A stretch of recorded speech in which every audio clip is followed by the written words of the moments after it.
This is the 22nd season of Bass Talk Live. BTL is presented by Bass Cat Boats, Strike King Lures, AFTCO, Pro Guide Batteries, Spro, Gamakatsu, The Bass Tank, Beatdown Outdoors, and Sunline. BTL coming at you. Good afternoon and evening, depending on where you're listening to, because this great country has 3 or 4 time zones. I think we had 4. Now I think maybe we only have 3. There might be a mountain time zone that's sandwiched in there. Very small sliver that's not West Coast time and not Central time or Eastern time. But there's also a chance that they did away with that. I don't know if they did away with that. Guest tonight's Dave Rush. Dave, did they do away with the mountain time zone? I don't think so. You think there's still 4 time zones in the United States? We could find out. Yeah, that'd be an easy one to look up. All I know is when we were on East Coast time in Champlain this past week, where I drove 56 hours to not even weigh my fish in on day 2 of the Bass Nation Regional and finish 120th. We called my wife's family back in California, and there was only a 3-hour time difference, but I thought there was going to be a 4-hour time difference.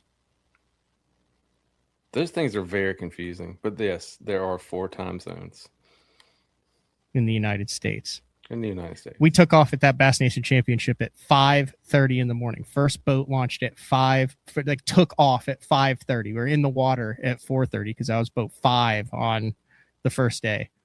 It's the earliest I've ever been on the water. I had a 1:30 check-in. It's always crazy to me when you go up north like that. We went for a photo shoot a couple months ago to the UP, and I mean it was it's getting dark like 10:30 at night. You remember going up there and it's just like those guys are like, oh, we're putting in. You hear guys talk about, oh, we've got 16-hour practice days and stuff, and you're like this. They're just Remember before lithium? We're like, no, really, there's 16-hour practice days. The guys would run remember some guys who were sponsored by Yamaha specifically would strap a Yamaha gas-powered generator to the back deck of their boats up north so they could practice for 16 hours without their AGMs going dead. Yep. No need for that nowadays, right? I'm Matt Pengrack. This is Dave Rush from Best on Tour, bestontour.net. And about every month we try to do a little recap show of everything that's going on in the industry, talking about who's in, who's out, who's won, any news that's going on. And that's what we're doing tonight. And this is probably the most action-packed BTL that we've had this year, just to try to get a snapshot of what is going on across the industry. We have a special guest tonight. We have Jody White, who works for MLF, really dialed in on the Pro Circuit and the Toyota Series. We have the final BPT of the season that's going on out of Sandusky on Lake Erie. We're going to recap the Lane Dynasty. Yeah, like Bobby Jr., winning high school national championships. You got Bobby, you got Chris, you got Arnie, and then you got Cal. I was hoping you would bring up Arnie. I feel like he's the forgotten Lane, but man, he's made Bass Nation championships. He's caught them. He's won tournaments. If it wasn't for Chris and Bobby, Arnie Lane, you'd be like, oh yeah, hammer in Florida. He still is a hammer in Florida. He doesn't get talked about enough. But Arnie, if you go back and do your research, man, all the Lane brothers can catch him. All of the Lane offspring can catch him. It is definitely has the makings of a dynasty for sure. It's not the makings. It is a dynasty because Cal Lane, who I don't know. Do you remember that time we were on Oneida Lake covering a Bassmaster Elite Series tournament and Chris had Cal load the boat in 15-mile-an-hour winds and 3-footers, and I think he was 7? I do recall that. Specifically recall it. And yes, because he had to put the life jacket on. The life jacket went down below his knees, and Chris kept saying, come on, you can't be scared. Just gut it up here. And power loaded it like a champion. Rock wall right there at Oneida, if you've ever been to that. Dock on the other side, retaining wall, rock wall behind him, 3-footers coming in, and here's this 7-year-old just whipping it around, raising up the power poles and throwing it on the trailer. And the last time he loaded his boat on a trailer was as champion on Lake Champlain. Cal Lane got the job done. A little bit of minnow action, a little bit of punching action, there on Lake Champlain. So we'll have Jody White on. He's currently eating dinner right now at his palatial farm in Vermont, I believe. So we'll have him on to talk about that. On the bass side, we did have a nation that was won by Hayden Marbot. It was very interesting. The Bass Nation had a lot of high-level anglers that fished that tournament with the chance to get to the national championship on Lake Hartwell. But the big news is the next 3 weeks we have two Bassmaster Elites, or next 4 weeks we have two because they're kind of traveling this week. But next week they're on Lake Champlain, no live scope. And I believe there's a week off in between, and then the St. Lawrence River. Champlain is going to be a very defining tournament without the use of live scope for that. So we're going to talk about that. Also, who's in, who's out for the 2027 Elite Series. This is an interesting deal because if you remember, it wasn't that long ago, Dave, where it was like, man, if you wanted to fish, you could kind of fish, and maybe some guys would retire and one or two would get cut, but it wasn't as cutthroat as it is now, where it's, hey, if you're below this line, you're either fishing the opens or you're fishing the pro circuit next year. And it doesn't matter whether you've been doing this 1, 2, or 20 years.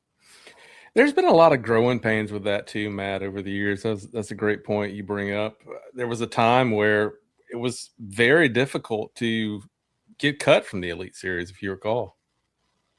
Yes, but we're going to have 10 EQ anglers coming in November, 10 Elite Series guys that are going to drop, and then also on the BPT that takes place on Sandusky. Remember the last time they were on Sandusky for the Super Tournament? Lucas reposted some of those pictures there, but it was rocking and rolling. Yeah, Lucas standing his Phoenix straight up. Always some good photo ops.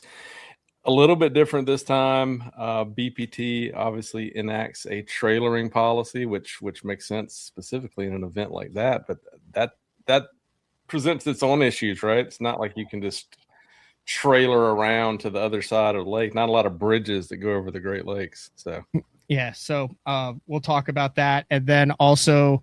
I think we'll probably cap things off. I don't know if Jody White will want to stay on for this, but you have anglers that are outspoken where, hey, if something's on their mind, they're going to get on and they're going to talk about it. They're going to let you know. You got anglers that are controversial. And then there's guys who aren't really known for taking a stance, I guess, and just publicly saying something without kind of being prompted about it. Michael Neal with a very interesting 3.5-4 minute video last week, obviously very talented BPT angler and business owner.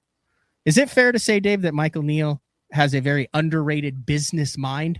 Can't believe I'm saying that.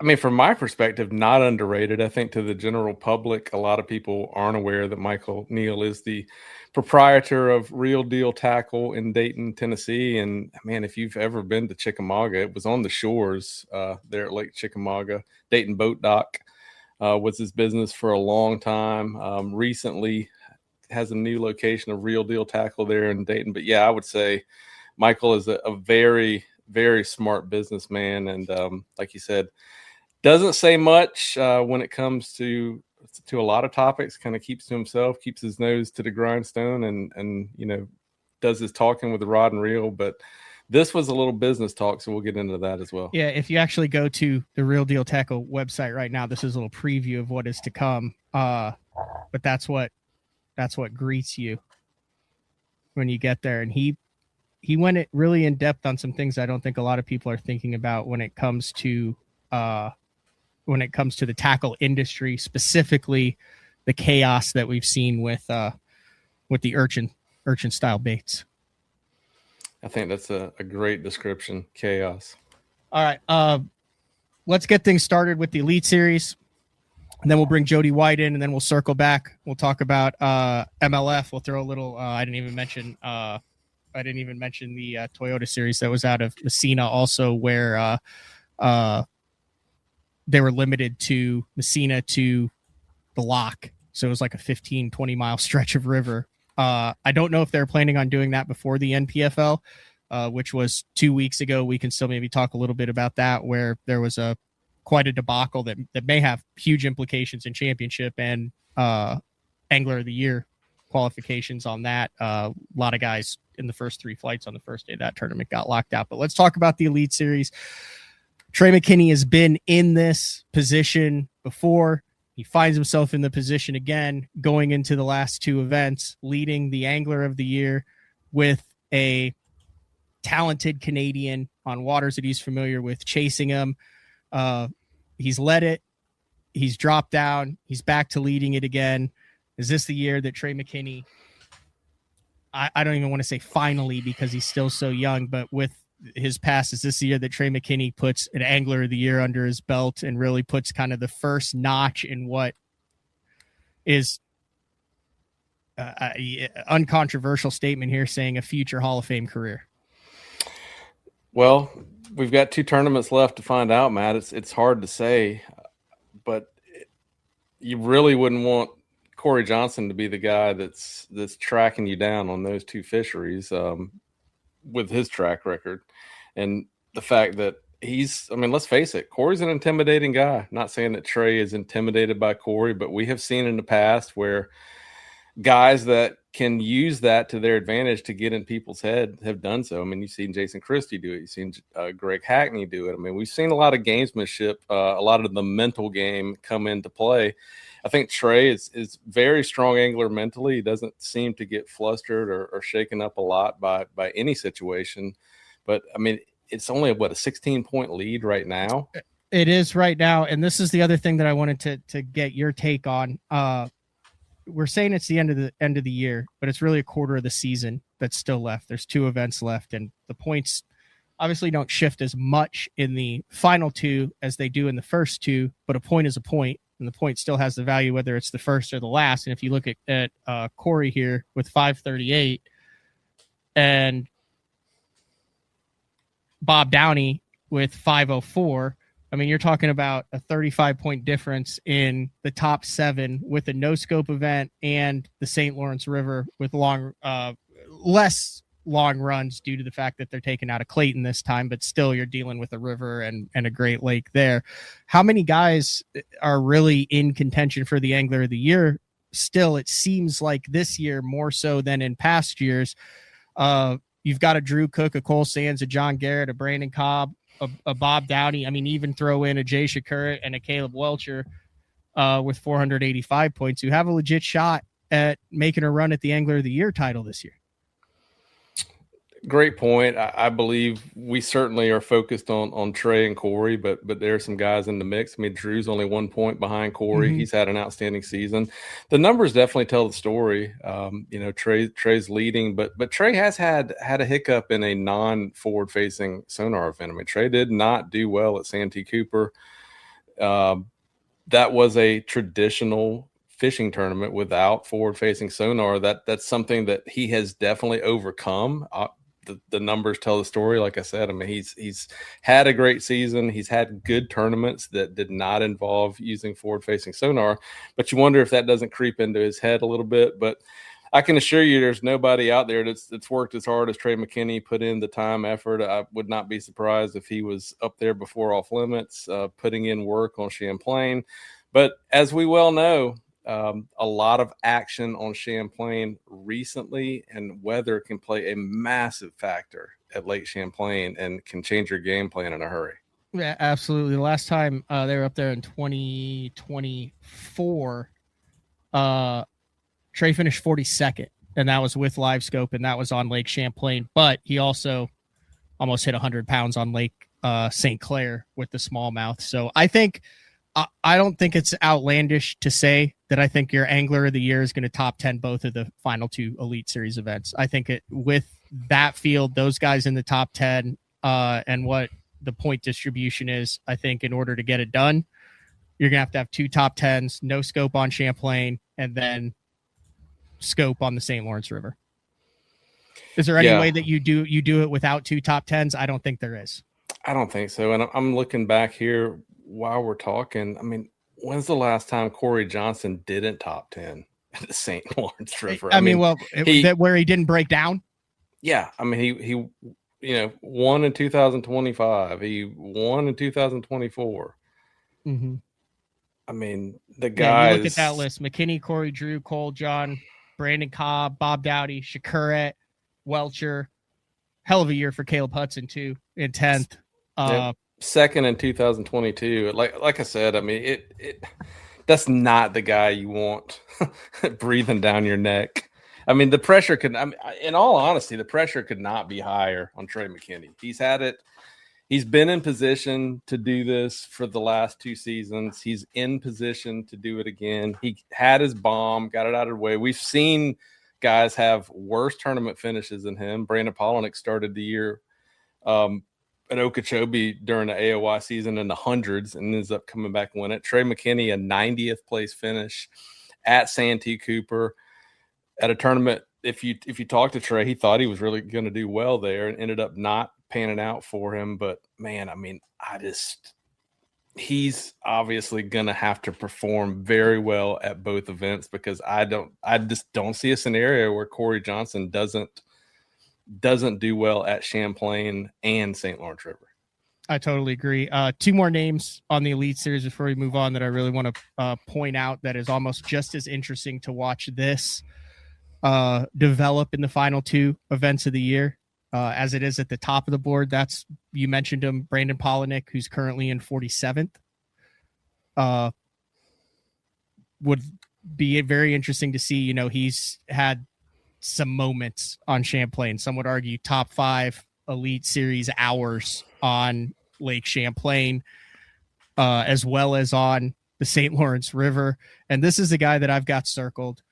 You want to talk about a year that has encapsulated his career. And it's weird how there's certain guys, and it's like this in any sport.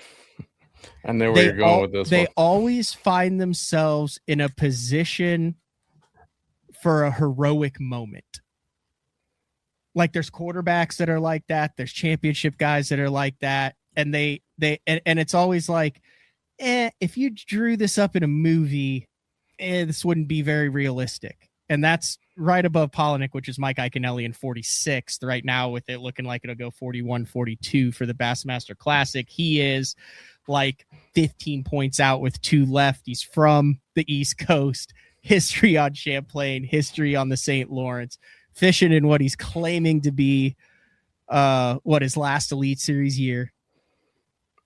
Ike in the Hartwell Classic in 27 with a heroic run in 5-footers on the final day of the St. Lawrence River to come in with 26 pounds of smallmouth would be pretty special. I would say fair to mention that Ike has a flair for the dramatic. Got a chance to talk to Ike and Becky a good bit at ICAST this year. And one thing I really noticed was that Ike is in a really good space. I mean, Ike was really having a good time at ICAST. A few of the post ICAST parties and stuff in the evenings. Looks like Ike was really embracing this being his final season. I think he's had some moments this year as well. I mean, top 10s. He's done really good, and he's always continued to jump in regional tournaments, kind of stay sharp. He's fishing a lot.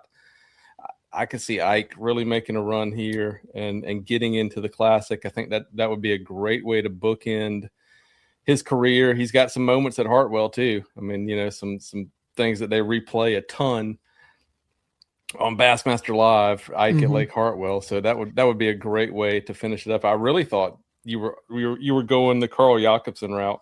Carl is one of those guys also that always seems to be kind of hanging right around that Classic cut and figures out a way to get in the last event or 2 of the season. Yeah, I have one guy who never gives up and one guy fears his heart. So 2 pretty good guys. I would be interested to see how much of an advantage the no scope on Lake Champlain would be for Mike Iaconelli if this is more in his wheelhouse. And it would be nice if we had a Lake Champlain guru to talk about this. Now, I don't know how much he'll be willing to because he is with MLF, but if we just talk about Mike Iaconelli as a human being fishing on Lake Champlain with no live scope and not necessarily in a Bassmaster Elite Series tournament, Jody White's a pretty darn good guy to talk about that with. What's up, Jody?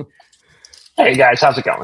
Good. Jody White from MLF. He's actually just got off a bender back-to-back weeks. He got to watch Cal Lane lift his first trophy and then covered a very unique Toyota series out of Messina on the St. Lawrence. So would love to get your thoughts on Ike, on Champlain this upcoming week. You just spent a week there covering it, day 5 with Cal Lane. Is that out yet?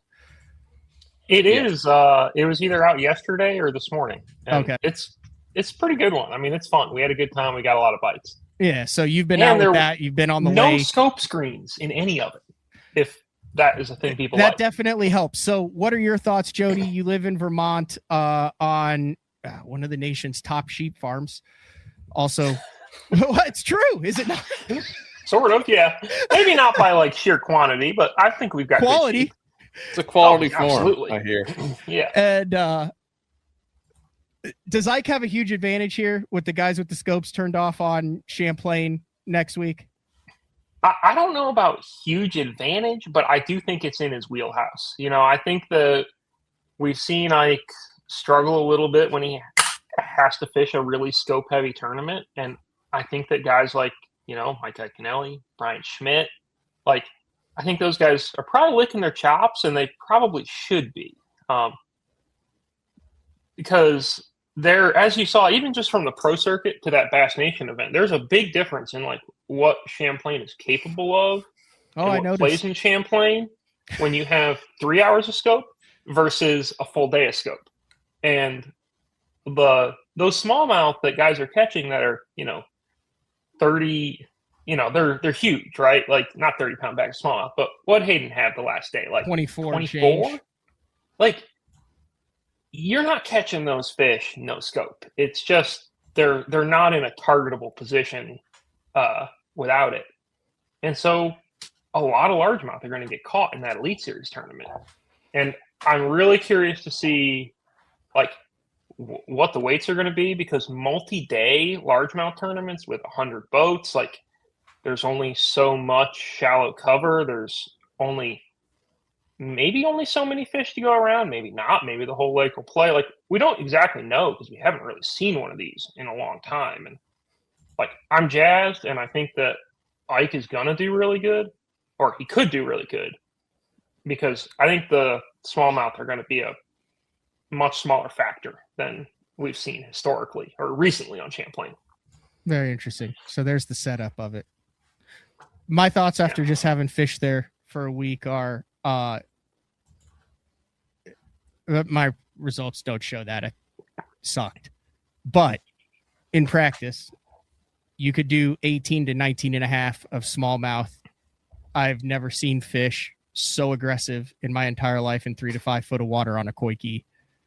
And you literally didn't need live scope, because the only thing you would see on the live scope when you cast to visible cover that you could see with your eyes was a blur of something coming off the bottom, and the next thing you know, your drag was screaming. Like the scope didn't, like you didn't have to have live scope. Like it wasn't like, oh, eat it, or cast to it. You would cast within 20 yards of something that looked like there might be a smallmouth on it, and if there was on it, it would attack it with a level of hatred that I have not seen before in a fish.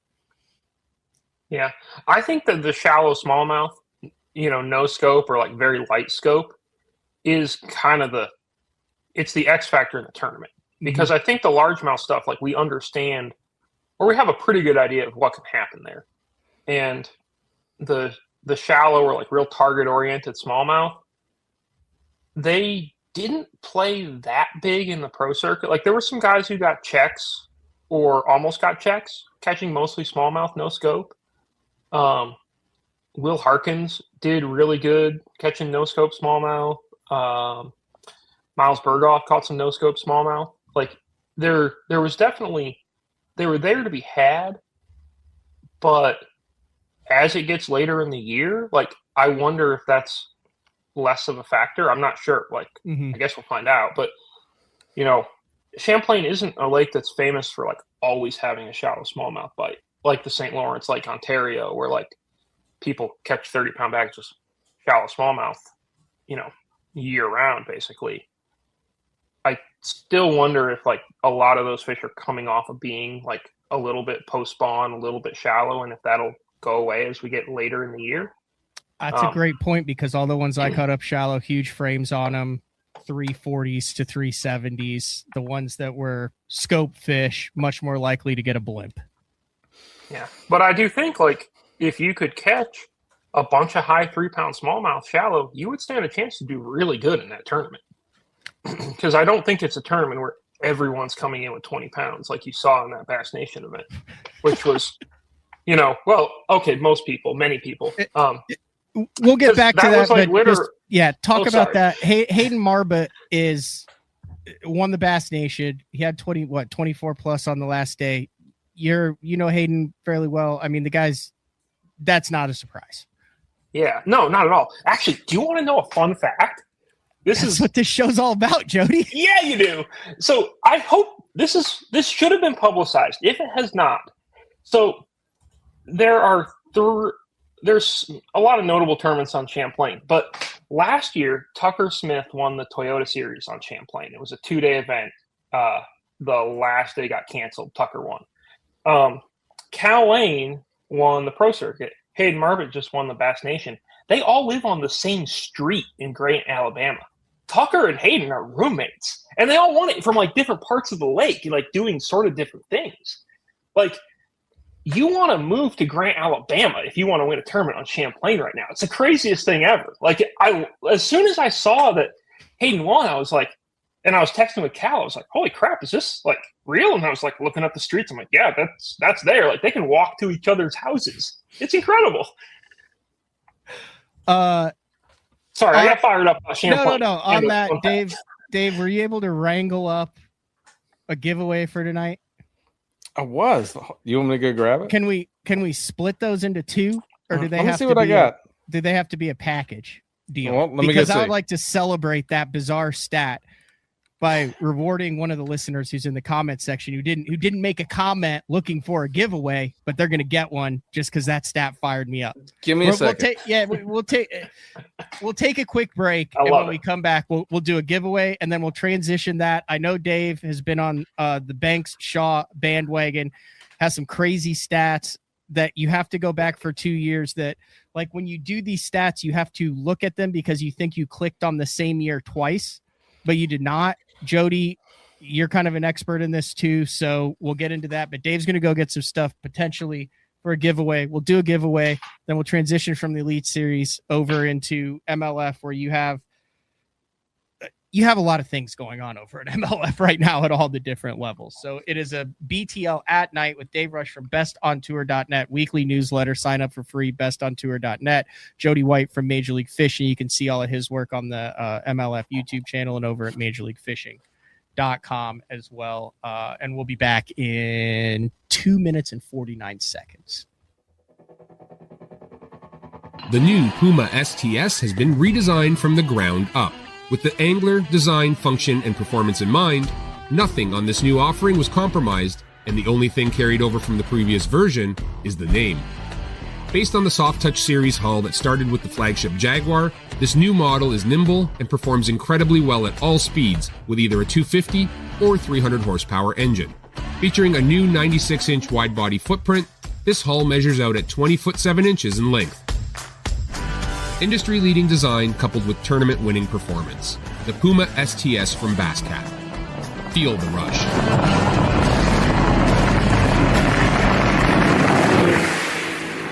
My job is to catch bass. The one thing that connects me to that bass is the fishing line. That's why I choose Sunline. Braid, monofilament, fluorocarbon, leader material, Sunline makes a line for every situation and almost every technique. When my job's on the line, I choose Sunline.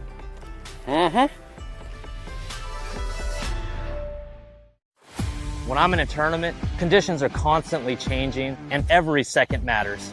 With the Deep Dive app, I can instantly pull up all the current lake conditions all in one spot. So no more looking at weird government websites. In just one quick glance, I have water clarity, water level, wave forecast. It's all right there in the Deep Dive app. Download the Deep Dive app and get all the tools you need to put together an awesome tournament.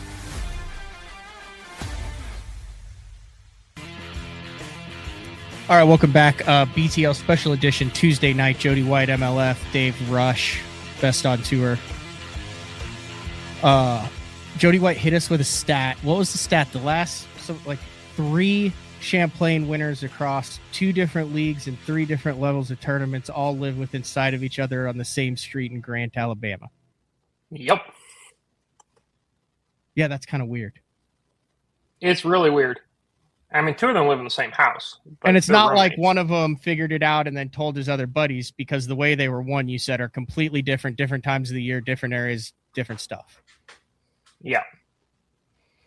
All right. Like they did not find one honey hole and manage to keep it secret for just them. Like it is a very real deal that 3 different people went there and figured out the lake 3 different times and crushed.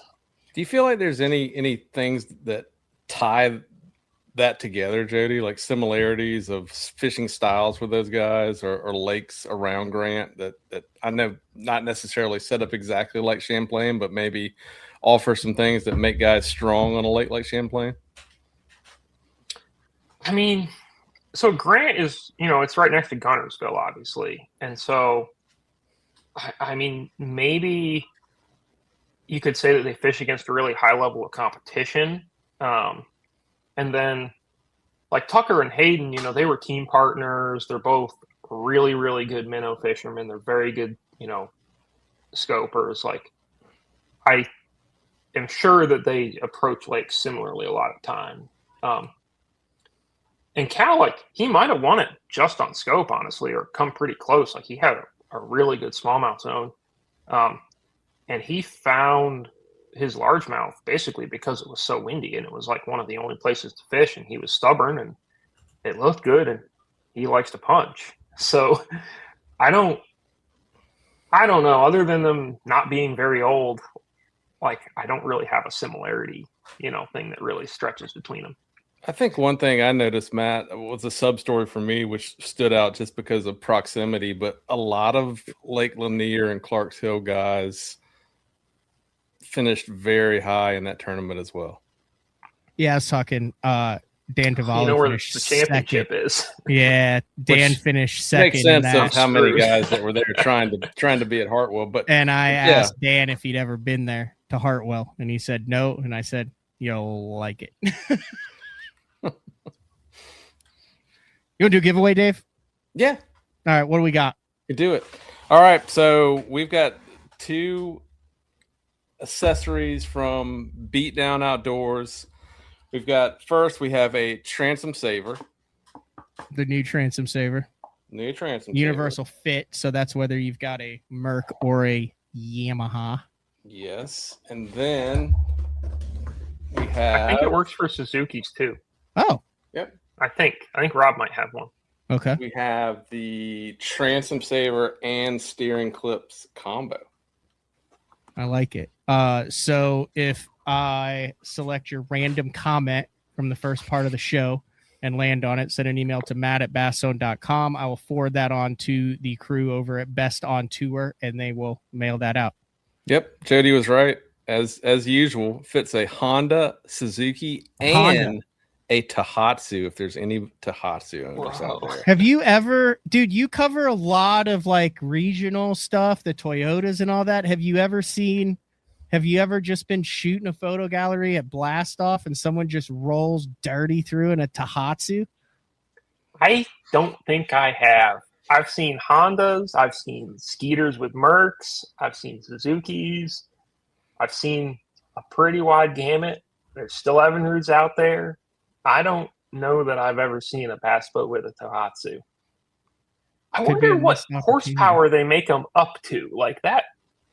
I always thought they were more just pretty small horsepower motors. So maybe I need to cover more Mississippi River events or something. 250 Tohatsu? Just do sounds they not, fast. I don't know. It might be fast. Someone fire up Temu. Check it out. 250. That's what I'm getting. You can get it. You can get it with free shipping, probably. Yeah. Great question here. Did you ever get a hold of John Bondi yet, Matt? Breaking news: John Bondi Monday, 8:30 a.m. Central Time on BTL. You're gonna get into the Bondi bait? Oh, we're doing the Elite Series, Moose Track sponsorship, Bondi baits, the whole 9 yards. Former Elite Series angler up in Michigan now, he basically designed the Koike of muskie baits. What would that? You say that's a fair assessment, Dave and Jody? I only sort of know what a Bondi bait is. Extremely popular muskie bait. Yes. I don't know if it had the, I guess timing wise with social media and the internet probably was not as crazy as the urchin and Koike style stuff now, but for a while there it was a huge bait. Is it still available?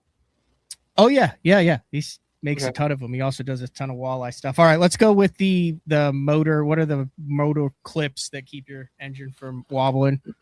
So we'll go with those first. Combo. Well, this is the biggest. This is the bigger. Oh, that's one. So that's okay. So what's the other one? The transom saver and the clips in a combo, and the other one is just the transom saver. Okay, well, let's give the transom saver away now. Okay. And then later on in the show, we'll do the combo as well too. So if you are selected,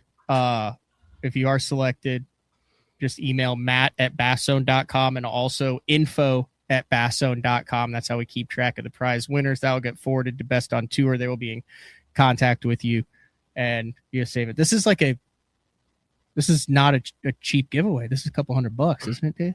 Yeah, I think, let's see, maybe one. And I know the thing about the clips, especially if you live up north, they do not freeze in the wintertime.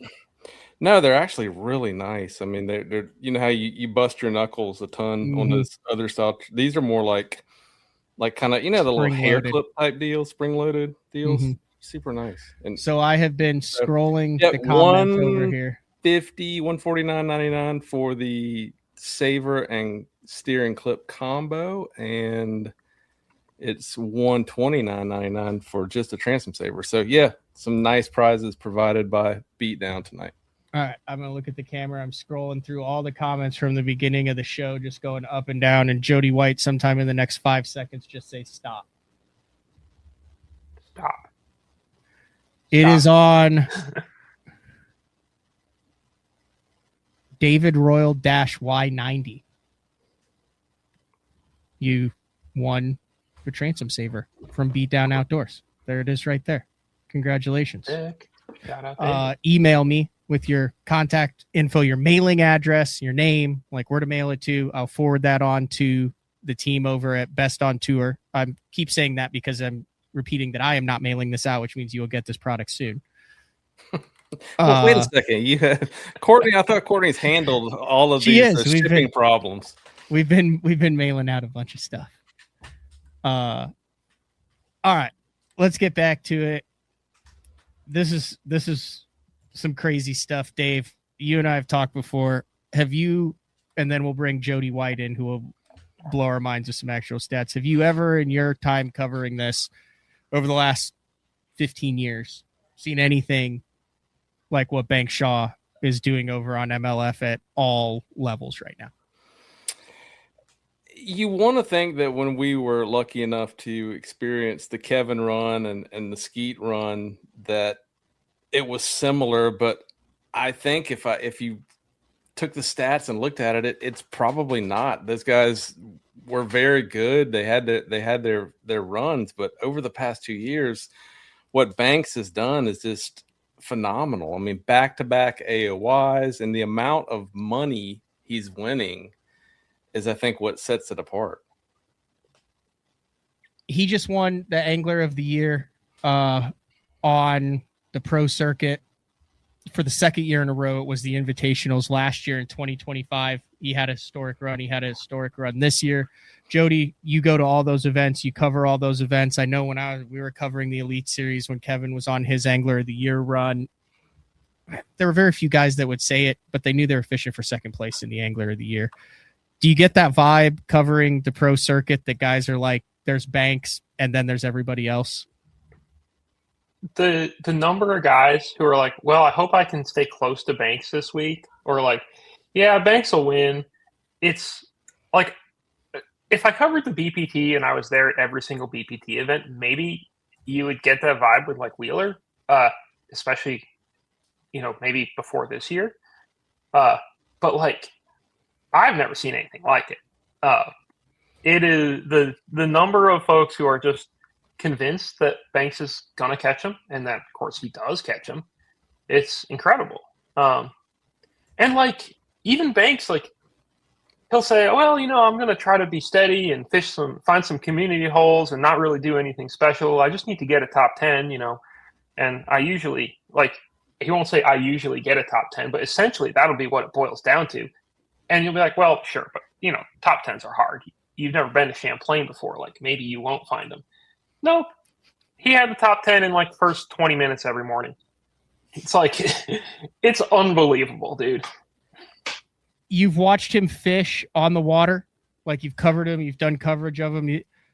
When he's fishing, is there anything technically that he's doing better than other? Is it areas? Is it a mindset? Fishing is one of the hardest things. You watch someone dunk a ball or swing a golf club, and you can tell pretty much right away whether they're a phenom or not. It's a lot more difficult to figure that out in fishing. Is there any physical attributes that sets him apart, or is it all decision making and mental? So there's definitely a little of both. For some of his competition, he is better at certain things. On Champlain, he and Bobby Lane and Matt Reed and a couple of other folks occasionally were sharing the same like little zone for smallmouth, and they all started there all 2 days, and then Banks was there alone on day 3, I think. And I watched both day 1 and day 2. I was there watching these guys fish, and I think that probably for every like fish that the rest of that group caught, I would say Banks caught like 2, maybe 3. Like, it was like constant. He's just like, there's one, zip, reeling it in, zip, reeling it in, zip, reeling it in. And, you watch, like, there were a couple times where I swear he went behind a guy and caught a fish that they'd just been fishing for just because he could. And I don't know if he actually was doing that, but like, it felt like he was doing that. And that's a situation where, like, all these guys have good electronics. Like, they're seeing the same fish, Mm-hmm. almost all the same fish. And, like, especially, so Bobby Lane and Matt Reed, like, they've been at fishing at the highest levels for a while. These are very accomplished anglers. Like, they're good. And Banks was just fishing circles around them. So there are some cases where he's definitely better. Now, would he have fished circles around, Trey McKinney and Emil Wagner and I don't know, like, Carter Nutt, like, if they had all been there together? I would guess not. I would guess it'd be a little bit more even. But there is some stuff Banks is awesome at. And then he's also, I mean, gosh, he finds like a way to catch fish every time, every tournament, that sometimes it's obvious, but he just executes on it better. Like, he was catching them on a Rapala the CEO on docks, and like, that was an obvious thing on Champlain in my mind. And he was, catching like a 4-pounder or a 5-pounder, and lots of other guys didn't do that. And there was a Toyota at Pickwick this year, and he almost won it. Hayden O'Barr won the tournament. Banks stood a really good chance to win it. And like, he was catching like a lot of fish off bed, like with his eyes in that tournament. And there were a lot of people who weren't really on that at all. So he's just all around, he's very impressive. Like, doesn't like look super different when you watch him fish, but he's not missing decisions. That's the biggest thing, Dave. Don't you think, in the sport? I think that's what I struggle with. That's what I think a lot of anglers struggle with, is missing decisions, stringing good decisions together. in my opinion, is I feel like you get to a certain level and everybody can catch fish. Catching fish isn't the impressive thing. It's a decision making that leads you to catching the fish that is impressive. Because when they make it easy, it's amazing how the good anglers make it look easy. And Banks makes it look easy. Absolutely. And Jody's in the position you and I were in when Kevin and Skeet and some of the guys on the Elite Series were having their runs. We were actually out on the water, able to watch these guys making decisions in real time. And you think back to some of the times that you saw guys pull the plug on an area or make a bait change or just do something in the moment that if you weren't really paying attention, it didn't seem like that big of a deal. But that was when they were in the groove, making the proper decisions at the right time. And they're well-rounded anglers. And I think that's exactly what Jody's experiencing, being able to watch Banks on the water currently. Yeah. Let me say no more nice things about Banks. Sorry. So you know that you follow a tournament, right? That he won? That he won, yeah. He was running from, what's that creek that's pretty clear and it's near takeoff? What's it called? It's not far from takeoff. Longtown, yeah. He was running during his 3 hours of scope. He would start in Longtown, and then he would run all the way down to the dam, which is like Porham and that arm down there. Mm-hmm. Like he'd just rip right on through, halfway through. And like, that's 3 hours of scope time. He would run in the middle of his scope time from Porham to Longtown. That's a 20-minute run. Right. And that's like a risk that I don't think many other people would want to take. And if it hadn't paid off, you'd be like, well, you really overreached on that one there, Banks. And instead, he ran down there the last day and caught the winning fish, with like so-and-so minutes left in his scope period. And, he like stacks those decisions where he'll take a risk or a perceived risk and it works. And when he's making the call, he probably doesn't even think it's a risk. He's like, I'm going to do this because usually it pans out because I'm fishing really well. But for most other people, it would seem like a risk. It's really, he's fishing on an incredible level right now. He's thinking on an incredible level. Like, it's a real privilege to get to watch him as much as I do. Like, I'm in awe all the time when I see him come up to weigh in. It's like, oh yeah, Banks has 20 pounds again. It's not supposed to be that easy, but he makes it look like it is. I mean, do you think him having, obviously 2025 awesome season for Banks, gets to the BPT, has one little stumble at the BPT, but has success on the BPT as well? Do you think that's just kicked it into a whole nother level with him having that confidence and competing on both of those tours? Is he fishing at a higher level now than he was previously? I think he probably is. I doubt that I think some of it is probably due to the BPT, because I think that format, it forces you to be on fish constantly, like you aren't, unlike any other format. But I don't really, I wouldn't say it's just him fishing 2 tours, because I mean, really, he's fishing 3. He's fishing a bunch of Toyotas. I've told him he should fish the NPFL because he's really pretty good no scope, and he said if they allowed scope in practice, he would. So like, I think that I don't think it's just that. I mean, I'm sure it doesn't hurt, but he's he had a lot of confidence by the end of last year, and this year he's like had some times where he got beat or missed it, and he finished in the 40s. Just point that out. That's where he got, which is pretty far down on the BPT from a percentage standpoint. Well, yeah, no, that's true. That's bottom 20%. And so like, I think that some of that, like, it's maybe made him work a little bit harder, or maybe made him, like, oh, I gotta tighten up over here a little bit. And, Banks being any better than he already is dangerous. Just to put it in perspective, this guy was fishing high school national championships in 2021. In 2024, that's not even 3 years ago, because we're in the middle of 2026 right now. He was fishing college. He started like his first year on the Pro Circuit was last year. He wins Angler of the Year by a decent margin. Just listen to this. This is really nuts. a blowout. He finished 3rd, 9th, 8th, 1st, 4th, and 3rd. That's on the Pro Circuit. So the Invitationals last year is what they called it. Then he goes to the championship, and he finishes 2nd in the championship.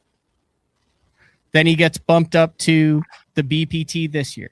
So he decides to fish the BPT, where he's in the top 10 of the Angler of the Year standings. But we're just talking about, this is the old FLW tour. That was the invitationals, the Pro Circuit, whatever you want to call it. So we're not talking, we're talking a $5,000 entry fee here, and guys who do this for a living. Then he goes into this year, and he wins it back-to-back years. He opened the year with a 35th place finish. And then he went 8th, 1st, 17th, 1st, and 3rd. So in 2 years, he is top 10 every single Pro Circuit event except 2. So I think something to note as well is he's fished 34 MLF events since 2022. He's earned over $1 million.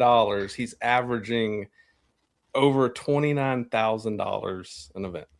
And he's top 10ing 68% of the events that he's fished with MLF and winning 20% of them.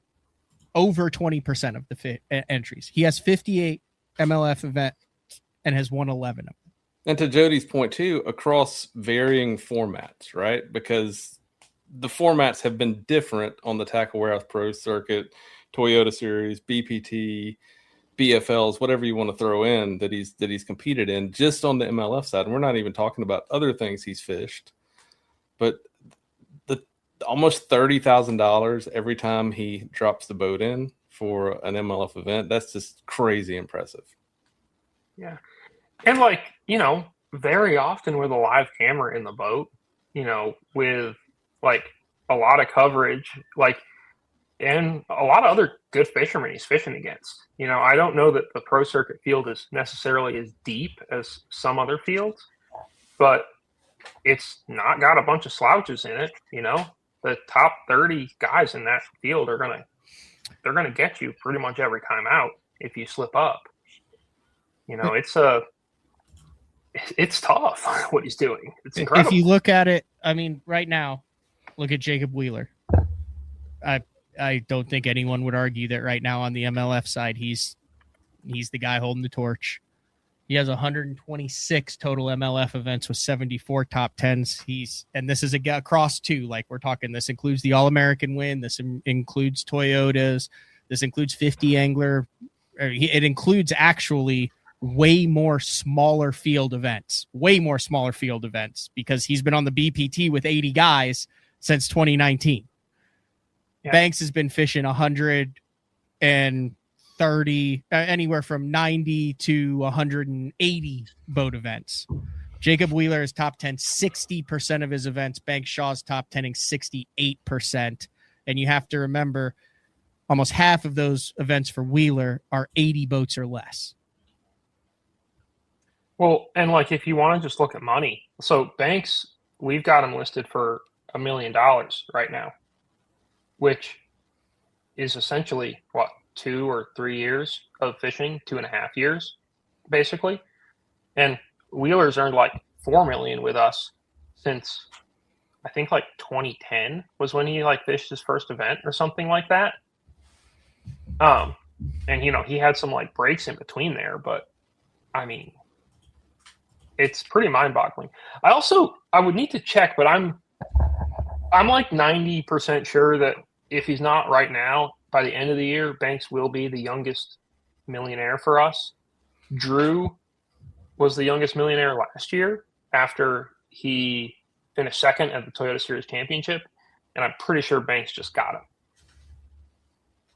How old was Michael Bennett when he won the Cup? Or are you not he going was back super to old. FLW? He was 24.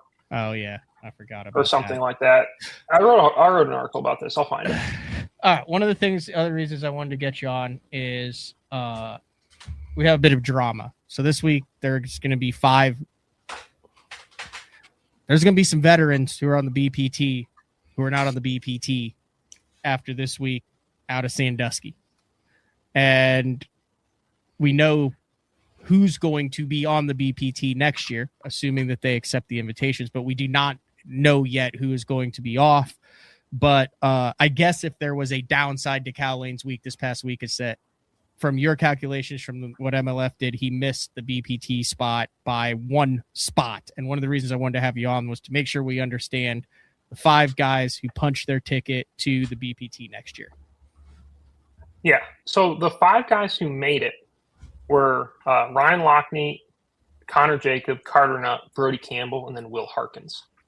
I would expect all of them to take their invites and fish. I guess you never know. But like in this, there have been years in past where I've been like, well, he probably won't take it. And like if Dylan had made it, I would say, well, maybe he won't take it. We'll look at schedules. But I think all these guys are pretty locked in the scheme of things. And they all had like awesome years. You know, Ryan finished, I think, second in AOY. He won Rookie of the Year. You know, Connor Jacob, Carter Nutt, like they all did fantastic. Carter won a tournament. Ryan, I don't think, missed a check all year. You know, Brody Campbell, like, has been super, super close before. He's a guy who was pretty much like, he was kind of overdue to make it. Finally got it done. He's going to be, you know, a terror on the next level, I'm sure. And then Will is one of, like, he's an NPFL success story. Like, he came over, he had fished the NPFL, fished the pro circuit this year, and I mean, fished his way all the way through and did awesome. And like, he stored his boat at my house. I've met a bunch of his family. Like, he's a cool guy. I'm excited to see what happens next for him. Side note, shoot me Connor's cell phone after this, because I met him at the Bass Nation Championship on Grand Lake in 24 at the boat ramp. You should have him on. Then he went out, made the Bassmaster Classic through that. Now he's on the BPT, and I hit him up in a DS, slid into his DMs today and was like, hey man, you want to jump on BTL? And he was like, yeah, absolutely. But it's hard to check DMs, so I need to text him because I'm trying to get him on for tomorrow's show, actually. Hey, you know what? First of all, I'll send you that right now. Second, it's going to be probably a long show because Connor is chatty when you get him going, and I love that about him. He is a talker. Yeah, no, he seems super chill. He actually watched BTL a little bit and was like, oh, we were just putting it at the same ramp. And then he went out and smoked him on Grand. Interesting dynamic. Dylan Nutt was in going into the final one. He ended up finishing 10th. He was not in, which means that he does not have a decision to make between the 2027 Elite Series as the reigning 2026 Bassmaster Classic champion and the BPT. It was going to be interesting to see what had transpired. If that had happened, he struggled on Champlain and dropped. But in 2027, you will have both of the Nutt brothers, Carter on the BPT and Dylan on the Elite Series. I'm assuming Dylan's going to take the Elite Series invite and Carter's going to take the BPT invite. But another set of brothers on same tours, on different tours on that. But it'll be interesting to watch and see how they do. I would fully expect both of them to contend for championships and titles. Yeah, I would really have liked to have seen them fishing the same tour wherever it was, because it's been a fun dynamic having them fish the same tour this year. And like, they're super good and they help each other be better. And like, honestly, that weigh-in at Douglas this year, so Dylan finished second and Carter won, and really we didn't know who was going to win going into weigh-in. Like, I think the unofficial leaderboard was essentially tied. It was like really special. It was cool. I like their family. Like, I'm a fan of watching those guys fish.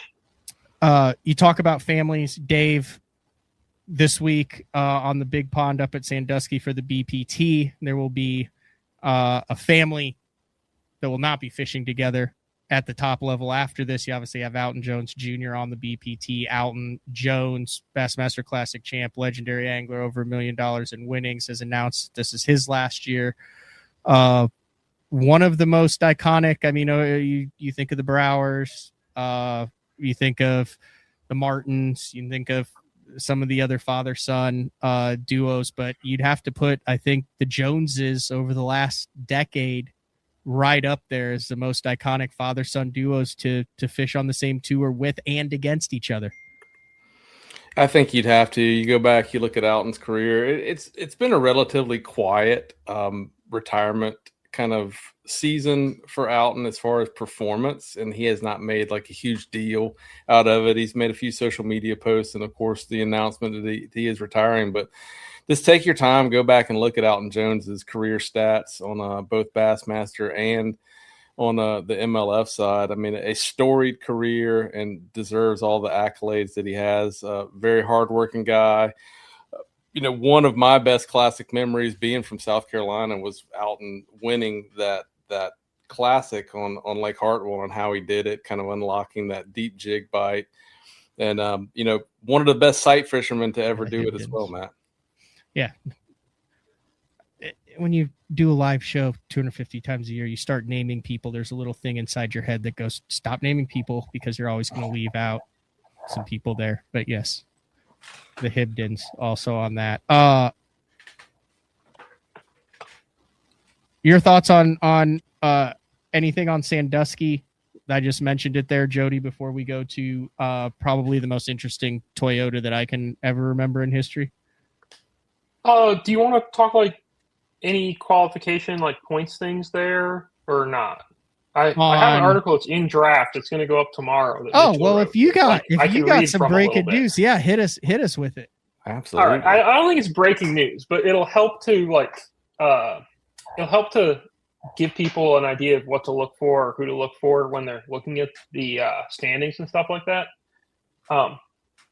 So I guess the first thing is maybe Red Crest. For that, the top 32 basically are going to make it, because there's been some double qualifiers. Like right below the cut line, like basically right now, Andy Montgomery and Mark Rose are like the last two guys in. Right below that cut line, Dustin Smith, Justin Cooper, Nick Hatfield, Bobby Lane, Anthony Gagliardi. I would say all those guys would be interesting to have in the tournament. I think Dustin Smith is one of the most interesting guys to watch in that tournament, because he's going to be a largemouth only guy, like for sure. He's the one who doesn't even have scope on his boat, right? Doesn't have scope, right? And everyone was like, this is going to be interesting. He's going to get his ass kicked, and then he's come in and he's actually held his own incredibly well. Yeah, he's actually fishing at the highest level he's ever fished at, had a pretty solid year. And if he does good at Sandusky, which he very well might, I think it could be a really legit good tournament for him. He'll make the championship in his rookie year, which would be awesome. It shows like the Red Crest cut line there, but because of like guys who have got in other ways, essentially it drops down.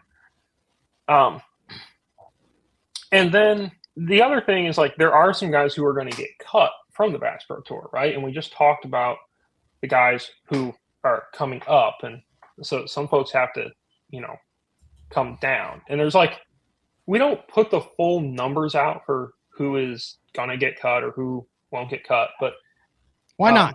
Why not, Jody? In golf, there's a guy standing over an 8-foot putt, and the announcers go, hey, he's in 86th right now, but we're going to go to the 18th hole, because if Jim Smith misses this putt, he's back to the mini tours. But if he makes it, he's fully exempt and his wife won't leave him. I do not know. I mean, that's the drama. I want to watch it. I want to say XA, Well, I am going to tell you a portion of the drama, and that's what I'm going to tell you. Did I take that too far, Dave? This is not the line with that one. No, I'm just saying this is pretty legit analogy. This is not a Jody call. Like, I don't think it's wrong to want to know everything. Like, it's a professional sport. We want to root for our It would guys. certainly get a lot of clicks.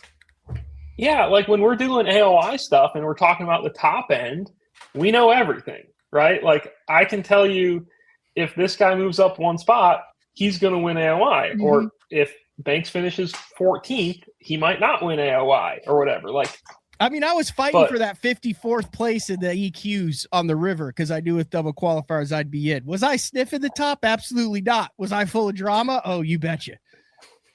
Well, I think that, maybe write in or something like that. All right, or sorry, call I in and derailed find this. out. So let's. No, it's a good derailment. Like, it's a reasonable thing to be interested in. It's just not what we do.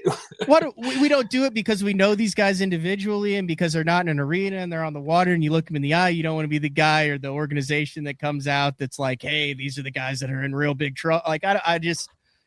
Is it more of like a personal thing to protect them, or is it because the numbers change so much, or is it just something that they haven't done in the past? Like, is there a concrete reason as to why we don't have an article on MLF or Bassmaster for that reason that says if this guy doesn't do this week, you'll never hear from him again? Well, I bet there's like a couple of reasons, and I'm kind of guessing on this, but one is that you never know like who's going to retire, who's going to unretire, who's like, I think that it's very much a moving target who the last couple people are in, like almost on every tour, I think that's a thing. And then I think some of it is you just don't want to be like, hey, this guy is doing bad and watch him do bad. Like, I don't think that is something that any organization really should be putting that out. And okay, I guess I'm about to talk about that a little bit, but like, I do think like, we are not Major League Baseball. We're not Sports Illustrated. We're not necessarily pundits. Like, I think it's important to build our anglers up and, and say that, hey, these guys are good and they are worth watching.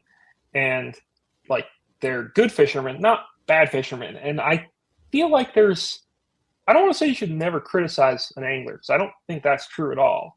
But I think that it's maybe just easier to just focus more on the positive than it is to focus on stuff that gets in the weeds of like, well, he had a really bad season because, his wife left him and his boat broke down 3 times. And I don't know. I'm just saying it could go from like, oh, this is interesting to, oh, this is a bummer, And for fairness though, Matt, I mean, that's a totally legitimate thing. When we were out at all the tournaments and you were doing interviews, you would never go talk to a guy that had a bad day. It was just one of those deals. And we always ask ourselves why. That they're bad or anything. Why do you not talk to a guy who has a all bad I'm day? talking about is just statistically your career is in jeopardy, regardless of who it is. It could be a 10 out of 10 guy. It could be a 1 out of 10 guy, personality, liked, whatever. I don't care. Take all of the meaning out of it and just show the points. So, fishing is a weird thing. You have guys that are holding up trophies one year and can't catch a limit the next year. Well, if Jody told us who exactly was going to requalify, it would a lot of people would be out of things to do at night on YouTube speculating. There's a lot of that going on too. Well, and I mean, we don't know who exactly is going to requalify because they have to fish their way in. Mm-hmm. But the guys who are, I'll give you a group, okay? And this is the guys who are, I would say, are going to be trying the hardest. I'm in danger. Right? That group. I'm in danger. Yeah, they are going to Erie. There's a good chance they pre-practiced. They are buckled up no matter how windy it was. They went out. Like, these guys have a lot on the line in this tournament. And it's Dean Rojas and Colby Miller, Dustin Smith, Nick Hatfield, Marshall Hughes, and James Elam. And those are like sort of a group that like they really, really should catch them in this tournament. And so I would say just like keep an eye on that because there are some like pretty young guys, some sophomore pros, and fairly new anglers in there who I would expect would probably bounce down and fish the pro circuit or fish something else, and I would expect they would work their way back up. But there's also some guys in there who like maybe if things go bad for them at Erie, like maybe really it is one of the last times we see him fish on a national stage. Which is wild because we talked about Dustin Smith potentially making the Red Crest in his rookie year. But also one of the things that is cutthroat as hell with MLF, which we've seen in the past with BPT some is hard to stay on right now. Yeah, you don't get It's a really grace tough. year. You don't get an average. If you're a rookie, you come, you fish 7 tournaments. If you suck, you're right back down to the pro circuit. That's just the way it is. Yeah. And you don't even have to suck. So, yeah, like you can do okay. And, and you just get no grace. You don't get a break. I think that it's like one of the good things about the pro circuit is a legit pretty good landing spot. You know, the checks are pretty good. That we had a big field this year. Like, it's not a bad place to be, but I mean, it's not the BPT. It's not the top level, and it really sucks to make it and then have to immediately continue to make it. Okay, this is a rules question that I wanted is. to ask you and have you on. So Alton announces he's retiring at the end of the year. I don't know whether or not he would be in that group, but does his retirement announcement save someone or remove him from being cut, or would he be in without, just based on it without, you see what I'm saying there? Like, did it help that at the beginning of the year, he's like, hey, I'm not coming back no year, whatever. That counts as a retirement, doesn't go into an angler getting cut then. So I am not 100% sure. It's because they take it based on 2 ways. They take it based on career average for like the first chunk of guys who stay on. Okay. And then they do 2026 standings. And career average 39, 32nd, 31st. He had a 3rd place in the Angler of the Year in 2022, 33, 47. So I would guess he is, if he's on the, actually what we should do is, and I have a spreadsheet somewhere, but it'll take me too long to find this. But if we look up Dean Rojas, because Dean is he has that same level of history, right? Like, he's got a chunk of seasons. I mean, they've got to be pretty similar. Dean has been better this year, better last. I would imagine that they are pretty borderline, both of them, right? On whether they would count and make it through career average or whether they would have to make it through this year. And then Alton this year is, he hasn't had a good season. Mm-hmm. So I think that probably even just this year alone would pull him down enough that he wouldn't really be a factor. Like, I doubt that he's retiring while guaranteed a BPT spot. I wouldn't say that for sure. I would want to look at a spreadsheet, but it seems like that's probably the case. Interesting. All right. But he could have, fished. But now that said, if he was top 10 in points right now, that'd be a different matter, right? Like, then he would be saving someone, I think, by retiring. Angler of the Year, Dave, Jody. I am just assuming this is a 2-man race, especially with only 50 guys in the field. You'd have to have some wild stuff happen for it not to be either Jacob Wheeler or Zach Burge. I mean, realistically, if Burge makes the top 10, he's got it. And he mostly makes the top 10. Yeah, he's got, six top 10s this season. To me, it's just incredible that it's even this close with a guy who's got 6 top 10s.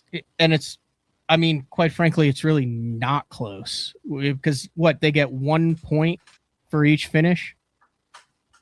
Yeah, Burge would have to miss the top 10 and then finish let's see. He would have to finish 13th and 15th Wheeler would win. Because right now Wheeler has 39, 49, 50. He has a 13-point lead. So if Wheeler wins and Burge finishes 14, or if they're separated by 14 points in the standings in some way. Yeah. And Wheeler winning wouldn't be at all surprising to me in this tournament. He finished second in 2020.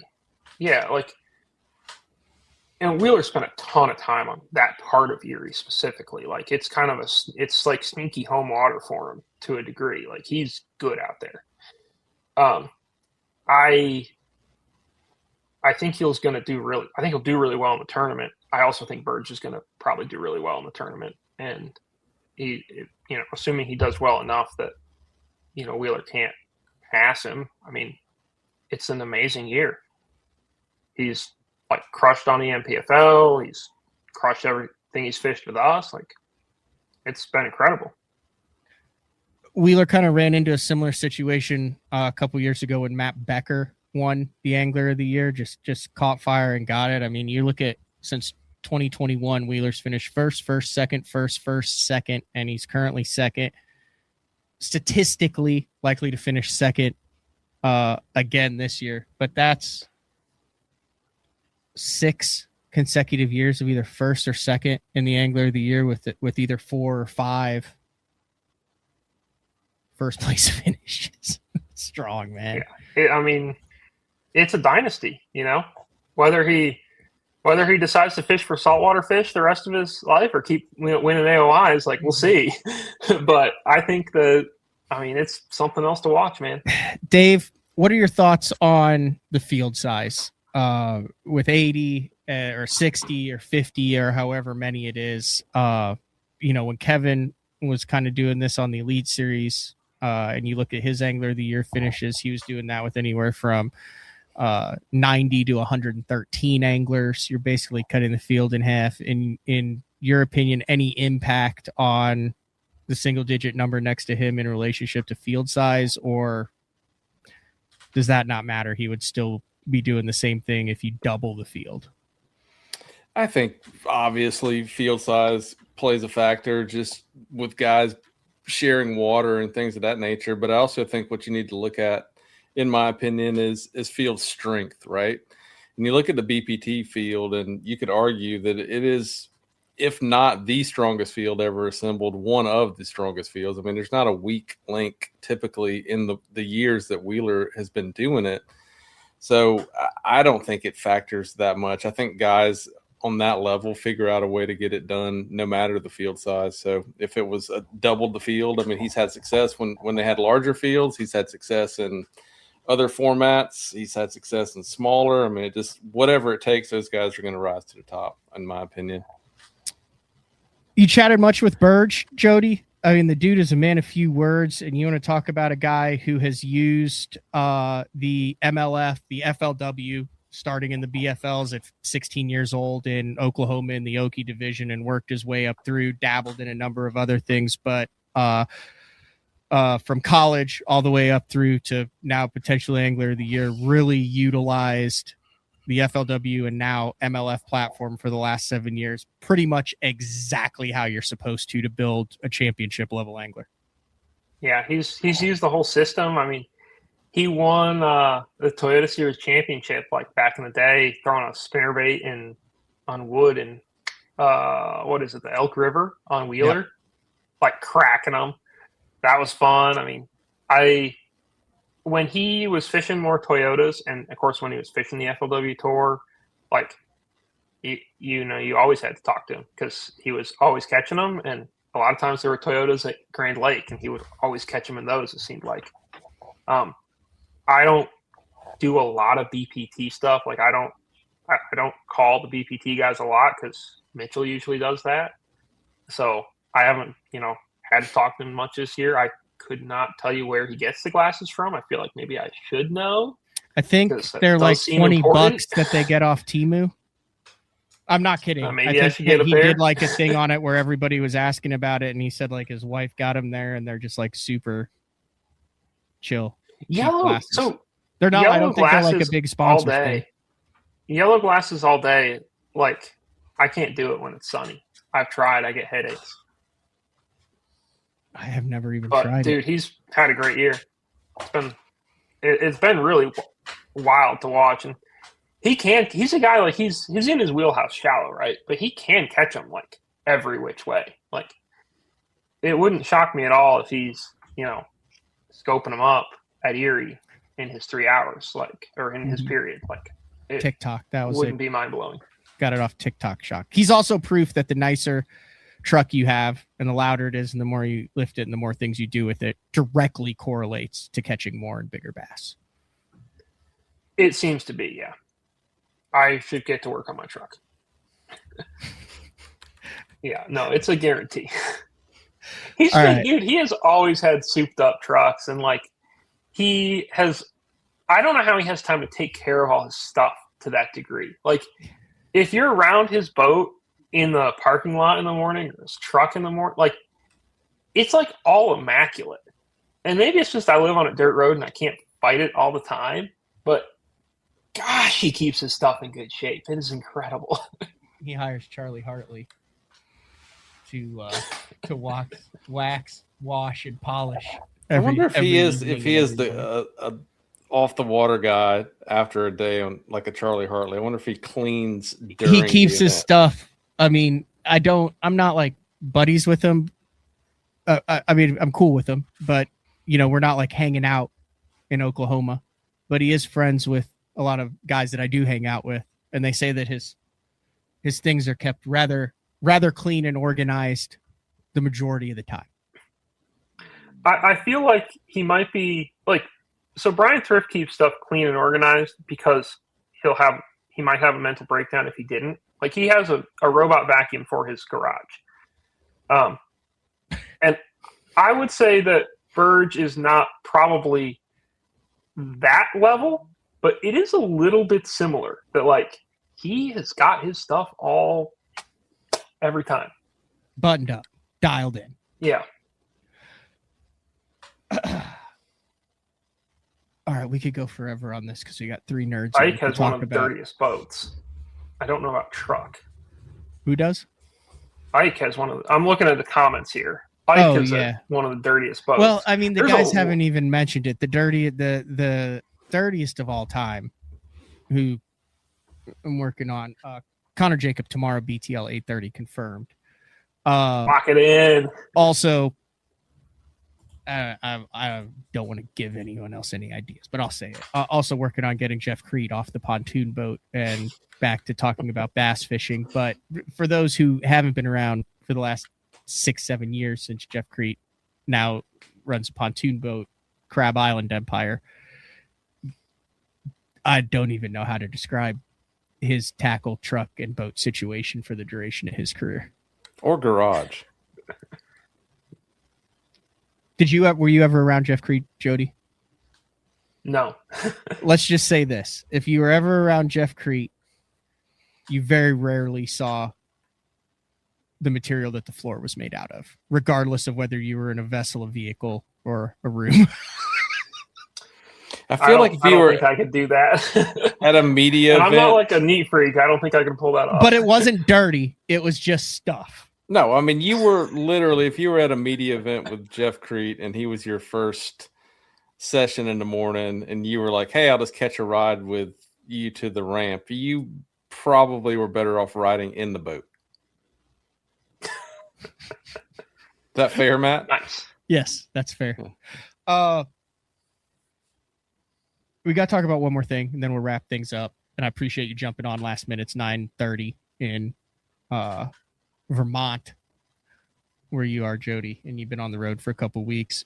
This Toyota Series out of Messina was quite possibly, I've ventured to say before you jumped on, one of the most unique Toyota Series based on the venue, the time of the year, how it actually played out, what happened with fog delays that I've ever read about. I didn't cover it, but that I've ever read about or followed.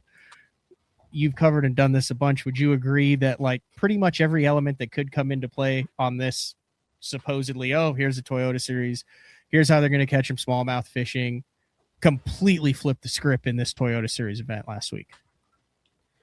I don't want to say like completely, because it wasn't, like a lot of smallmouth bait still worked, right? Like guys caught them shallow on dice kind of stuff. They caught them on jigs out deep. They caught them on Carolina rigs and umbrella rigs. Like the normal stuff worked, but it was just so odd to have such a short playing field, because like I covered 3 days of that tournament. I didn't start the tournament with a full tank of gas in the boat, and I filled up after the tournament and didn't put in 50 gallons. I put in like 40 gallons, and I didn't even start the tournament on full. And that's 2 and a half days of ripping around by Messina. It was incredible. Like, it was just weird because you think of the St. Lawrence as one where, basically you launch a boat and then you drive like 2 hours and you fish and then turn around. And so that was wild. And the fog delay was like something else. I mean, we're all waiting around for literally hours. I mean, we left at like 10:05 and takeoff was supposed to be at 6. And there really was never a moment in there where like you could have said, all right, let's go. Like, it was socked in the whole time pretty much. I mean, it was a really interesting tournament. It was really cool to focus on Messina because no one ever focuses on Messina. You don't focus on Messina. You focus on, Clayton and running on down the river, or well, up the river technically. But around Messina, there's like, so they built the dams and stuff there, and the water level is higher there than it is out by the lake. So like out by the lake, the water level is pretty close to like what it would be, quote, naturally, right? If there weren't any dams on the river. And at Messina, there's like foundations and road beds and stuff like that underwater. There's way more grass because a lot of it is flatter. And then I think there's also more grass because the river hasn't been eroding, that shoreline away for thousands of years. I think that there's more grass because a lot of it was like fields and woods and stuff like that. And they flooded it in the 50s when they built these dams and canals and stuff like that.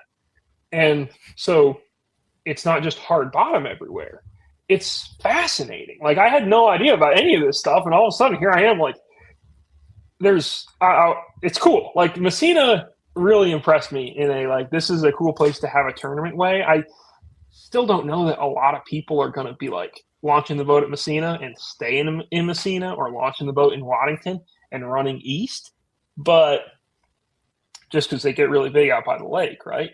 But like, it was pretty cool to have a tournament there and get to learn more about it. And like, you saw guys fishing road beds, you saw guys fishing rock piles. Largemouth played a little bit. Like, there were Julius Maisie, I think, he might have weighed all largemouth. He finished 13th. Carter Nutt, I think, weighed all largemouth. He finished 16th. Mm-hmm. He had kind of an iffy final day. He had 19-11 largemouth on day 2, moved way up.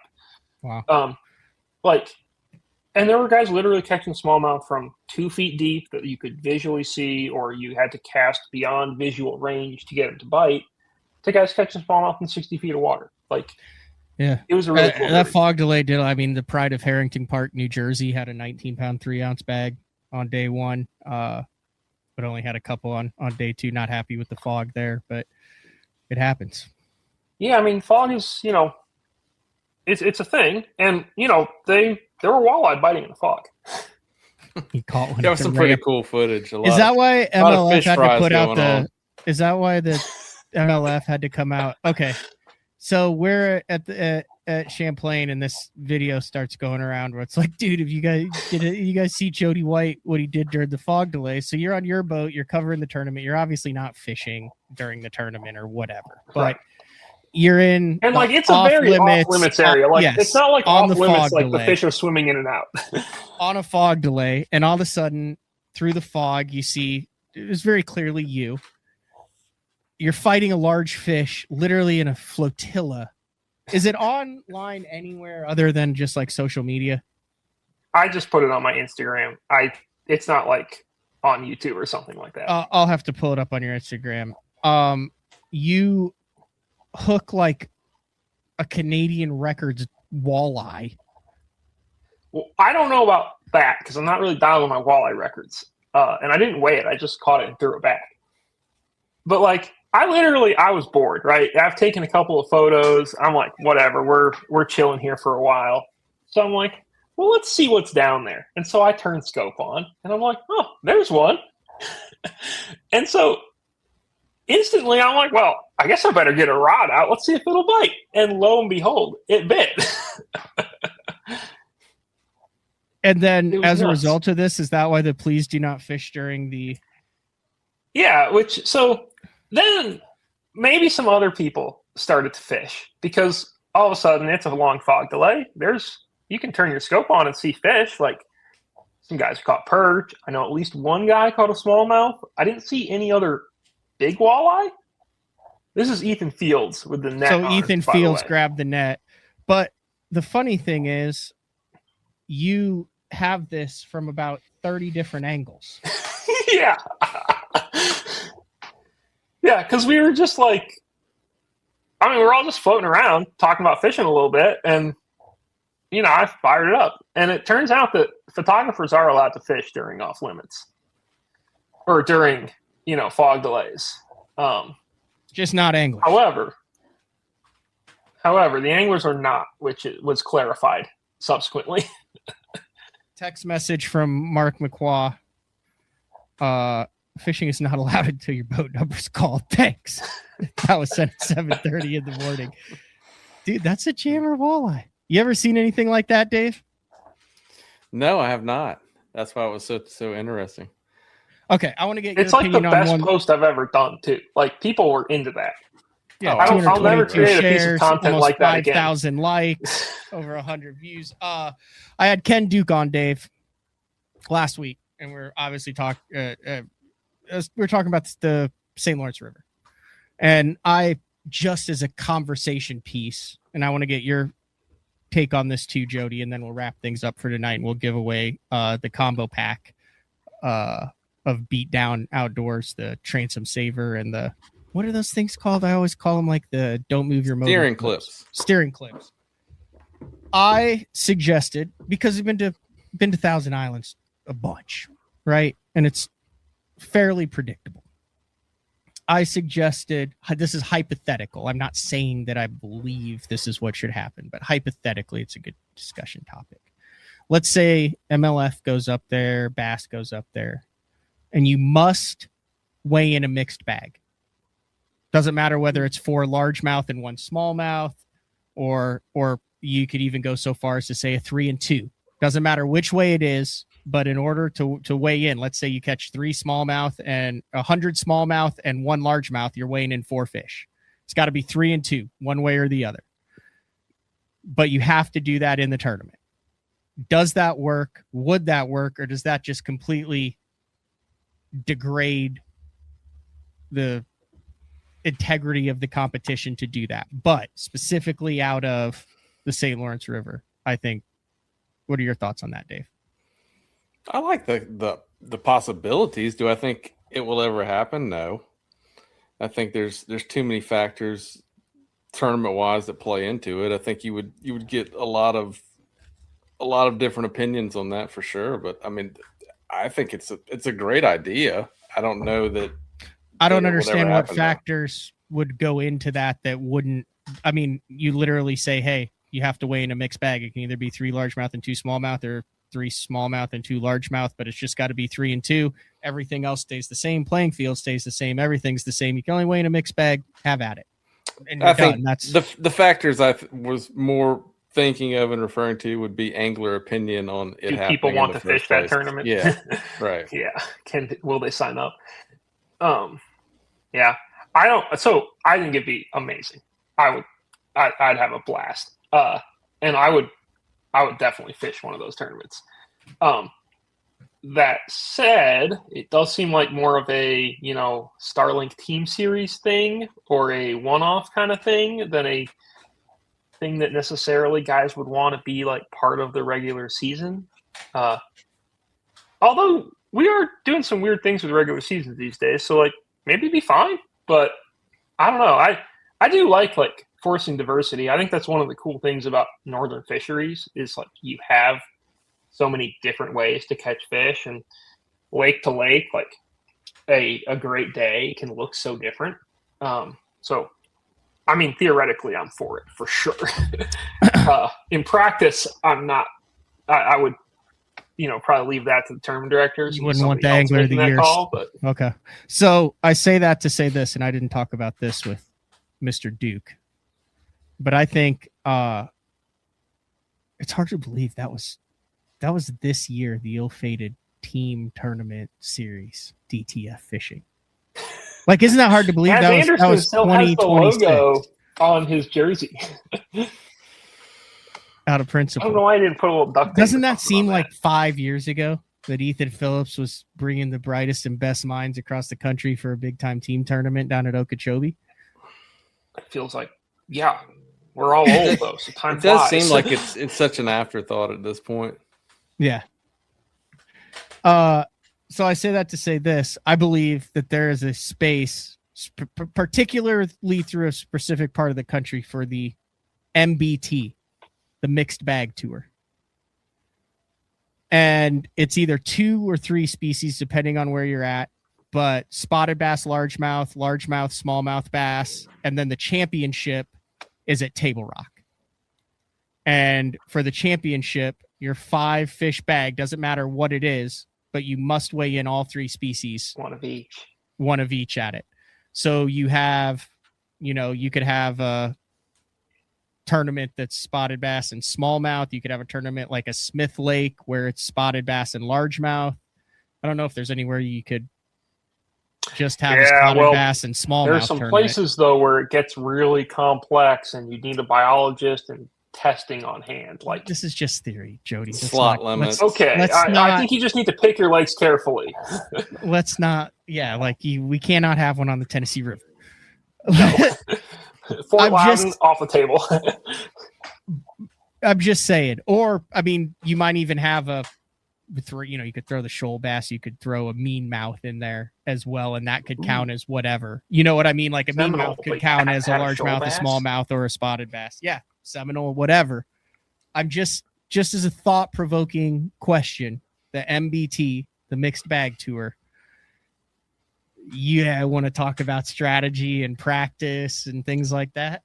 You've got a great opportunity coming up, Matt. Why don't you implement it at the Dick Hiley St. Jude coming up? Why don't you talk them into that? Be a great testing ground. No. Why? Don't want to go into largemouth practice up there? Just think about how cool that would be, though. Like on the Mississippi River out of La Crosse. Yeah. Yeah. You got to figure out current seams for smallmouth, and you also have to run backwater.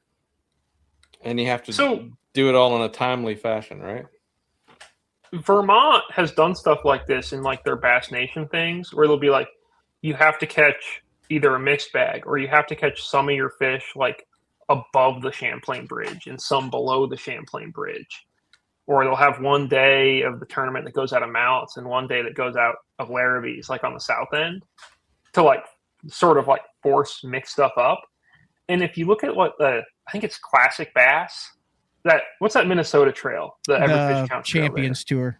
Champions Tour. Yeah. They do like these lake splits where they make you like choose in which the morning, half of the lake. Everyone fishes in one half of the lake. In the other part of the day, everyone fishes in the other half of the lake. And sometimes they're like super dramatically different. But lakes. I think they can choose. I think they can pick which half they want to fish in, which adds another element to it. Oh, maybe they can. Or maybe it used to be and they changed it. I don't know.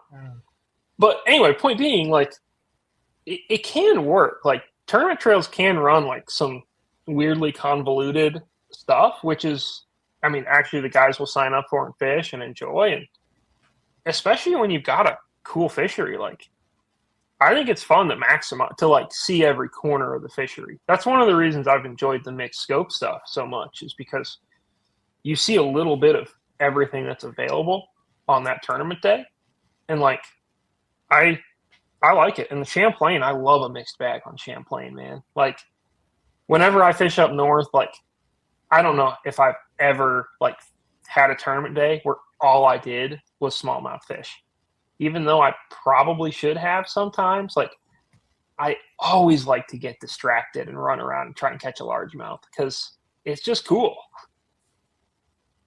I think I fished 3 docks when I was up there, and I caught a 3.5 and a 2.5 off 2 of the 3 docks that I fished. No, I never fished one in the tournament on the Koike. And I literally was like, I can see the bottom. I can see the whole dock. I can see the entire structure. Where did this fish come from? They come out of the ground, dude. There's portals under the docks. You've seen it at Oneida, haven't you, Dave? You were on the Tommy Biffle pattern. I mean, you want to talk about materializing a fish. I'm just It thinking was wild. Biffle was doing it from what, 2 feet away with 25-pound test and Biffle And a bug. bug. Yep. All right. Let's pick the winner. Dave, you're going to tell me to stop this time. I've got to do a lot more scrolling this time, but one of the listeners will get a Beatdown transom saver and steering clips universal fit. So fear not if you're in our comment section and missed the first half of the show. This will fit your Tohatsu. Any dual ram trim motor. What is that? How do you spell the name? I'm looking this up. I want to see if it exists. If there's like a bass boat with a 250 Tohatsu just burning down the leg. I don't know, but I looked them up and they look kind of cool.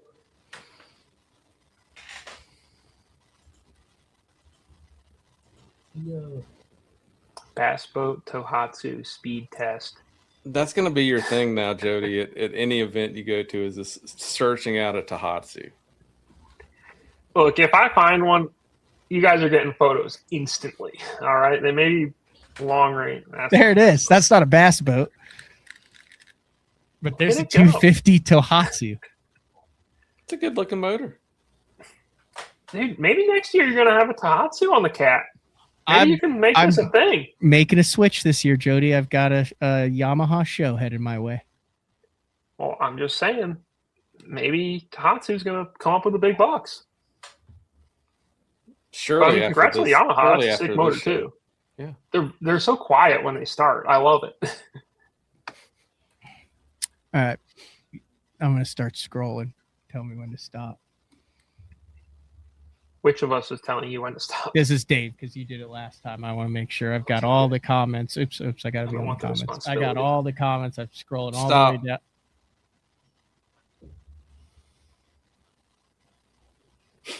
Mitch Rapp is back. MITCHRAPP is back. His random comment is bass don't eat urchins in Maine.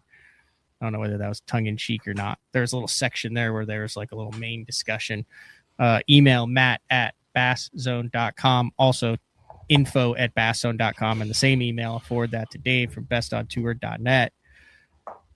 They'll send you, courtesy of Beatdown, the transom saver and steering clips. We've already given away the transom saver earlier in the show. So big shout out to the folks over at Beatdown for that. We got to get Jody some of that, because Jody's one of those dudes who will fish as long as there is open water.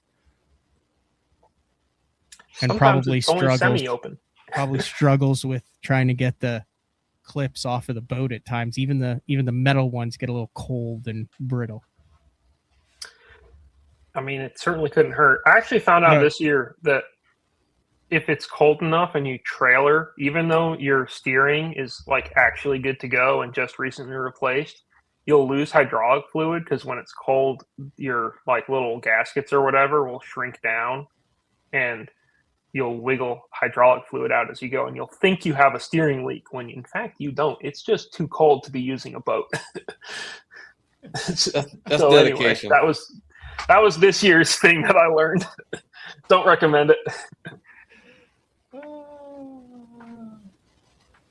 All right. I know we weren't really expecting to talk as much as we did about the St. Lawrence River, but when you've got Jody White on, it wasn't that long ago when you were just winning Bassmaster Opens on the St. Look at that! Look at the intensity of that. Winning Bassmaster Opens on the St. Lawrence River, and had you fished the entire series, we would be able to introduce you as Bassmaster Classic qualifier, Jody White. But cool. You got hit by the details there. Yeah, it's crazy they have rules. Hate that. You didn't do anything wrong. You just didn't fish all of them. And since you won, do you remember who you got into the Classic? I remember that I didn't get any steak dinners or Tackle Warehouse gift cards out of it. But I don't exactly know who it was. You didn't. If I was ever in that position, I would have tracked that guy down and gotten something out of that, because that was at the time a guaranteed additional $10,000 plus the Bassmaster Classic. I mean, I'm sure that they, earned it their own way too. That's just how it goes. We will have Jody on again to dive into this topic. We'll be here 2.5 hours, I'm sure, to get Maybe his more. thoughts on It's Champlain gonna in be fun. April. If you want, a lot of good comments having you on tonight, Jody. If you want more of Jody White over on MLF, you do a podcast over there and have day 5. Day 5 is the podcast is very sporadic these days, but day 5 is great. And, I write a lot for the website and cover a lot of tournaments. So you could definitely just do a checking us out. podcast, and each show you focus on one of Bankshaw's top 10s, and you would have 2 years of material. Yeah, and rapidly growing.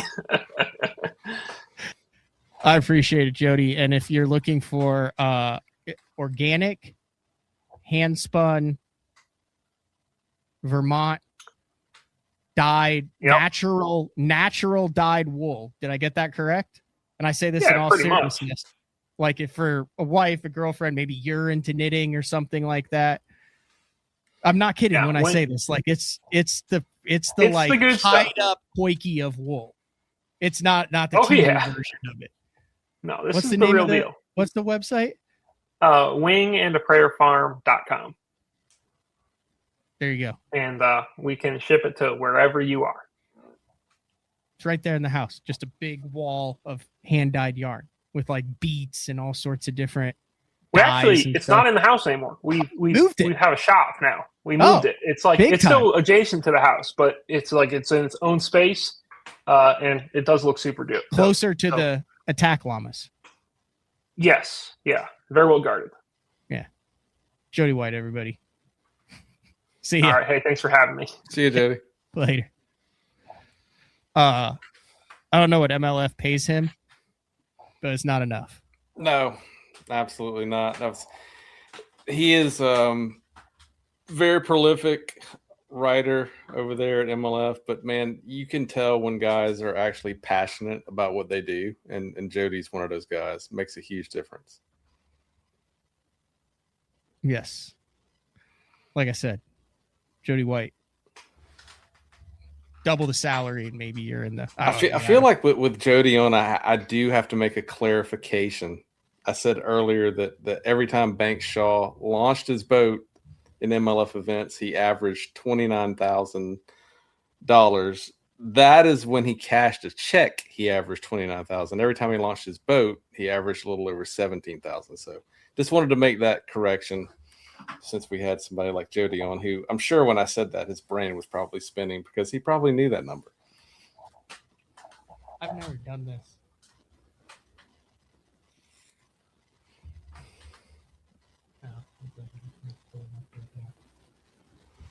I was curious on what my stats would be. It has to be like $11 per tournament.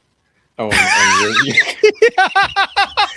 that you just gave me that may be my stat of the week on Best on Tour. Bankshaw earnings versus Matt Pangrac average earnings. That would be a great comparison. So my MLF average earnings are going to be a little bit skewed because I only have 14 events over like 2 years, right?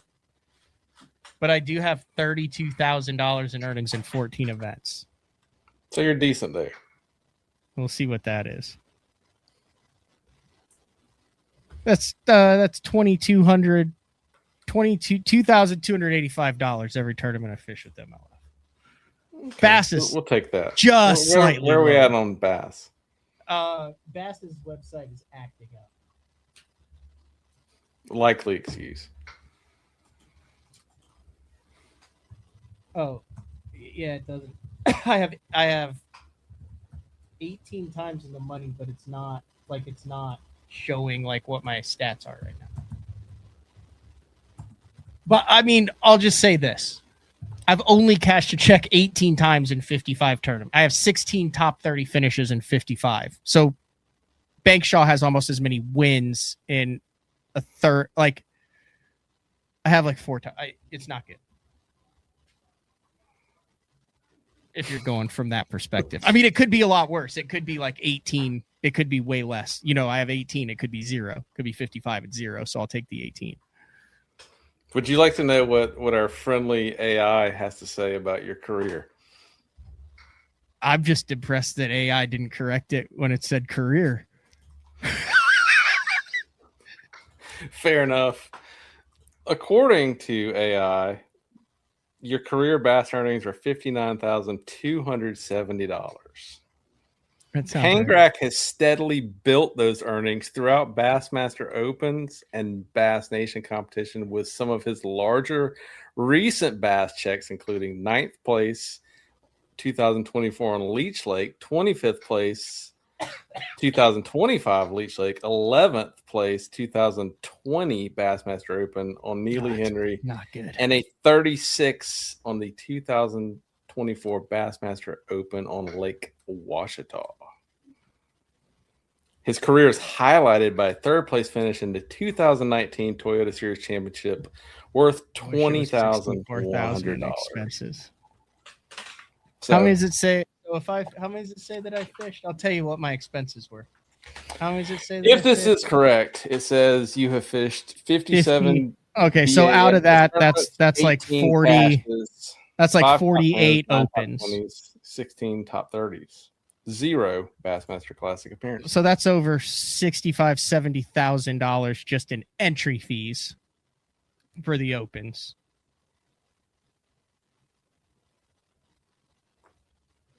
With another, I'm like 175,000 in, with 60,000, give or take. It's a It's platform. also saying that there was a platform, Dave. If that was in fact, factoring in, there was no interest ever involved on any of this money. If there were never, I gave it the entry fee plus $2,000 because there's some in Oklahoma and all that close, and then somewhere you drive a long way and stuff. But yeah, a little bit of difference there. But hey. Couple weeks ago, some dude tried to take a shot at me in one of my videos, and he said, "Yeah, if Pangrac relied on winnings, he'd be eating beans and rice." And no, I wouldn't. It'd be just rice or just beans. Like beans and rice, absolutely not. I'd be so lucky to have a season to afford both beans and rice. No big deal. We've been there. We could go back. When are you going to jump in the opens, Dave? I think that is that's probably not in the future for me. Maybe we've talked about it a few times. Just possibly if the schedule is set up decently, just go do it, try it. Kind of more of recreational thing, have some fun. I have not fished much this year at all, Matt. I mean, it's just been one of those years with work and everything we've got going on. Schedules have not lined up. Too busy searching for Masters merch on the black market. Yeah, pretty much. But yeah, really disappointed. Would love to be at the upcoming Nation Championship on Hartwell, but did not line up for me this year. Lined up last year, and I chose not to go to La Crosse the year before, but really would have liked to have done the Hartwell thing just because it's convenient and like the lake, but didn't have time this year. So we'll see about next year, see what happens. All right, we're going to wrap it up with this. I kind of teased it at the beginning. Michael Neal, owner of Real Deal Tackle on the BPT, had a 3 or 4 minute, I wouldn't call it a rant, but it was a really big discussion about price gouging koi keys and the reselling of koi keys, not only just from other, anglers who are buying more than they're using and then reselling them for 3, 4, 5, 6, 7 times the price, but also other shops, other things that are buying them and then selling them for more than retail. Your thoughts on that, Dave? I know that you can kind of maybe explain that a little bit better. Yeah, I would suggest that for context, everybody, if you're interested in what we're talking about, head over to the Real Deal Tackle Facebook page and Instagram, and check out the video that Matt is referring to. For those of you who are not as familiar with kind of what's been going on, it's been very, very difficult to get your hands on an actual hide-up koi key.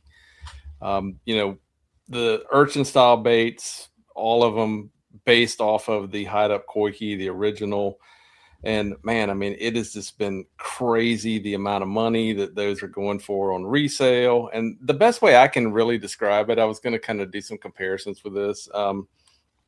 This happened in the sneaker world, the shoe market, a few years back.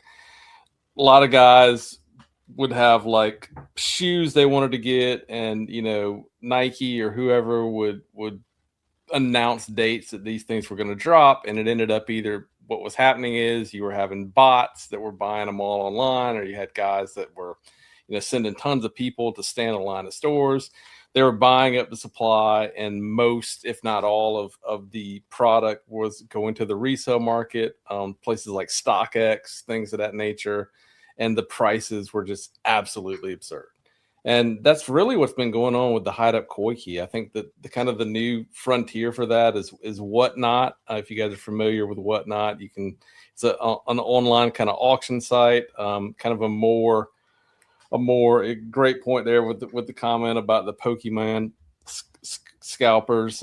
Same scenario. So Michael, I think from a retailer perspective, really has a unique take on it.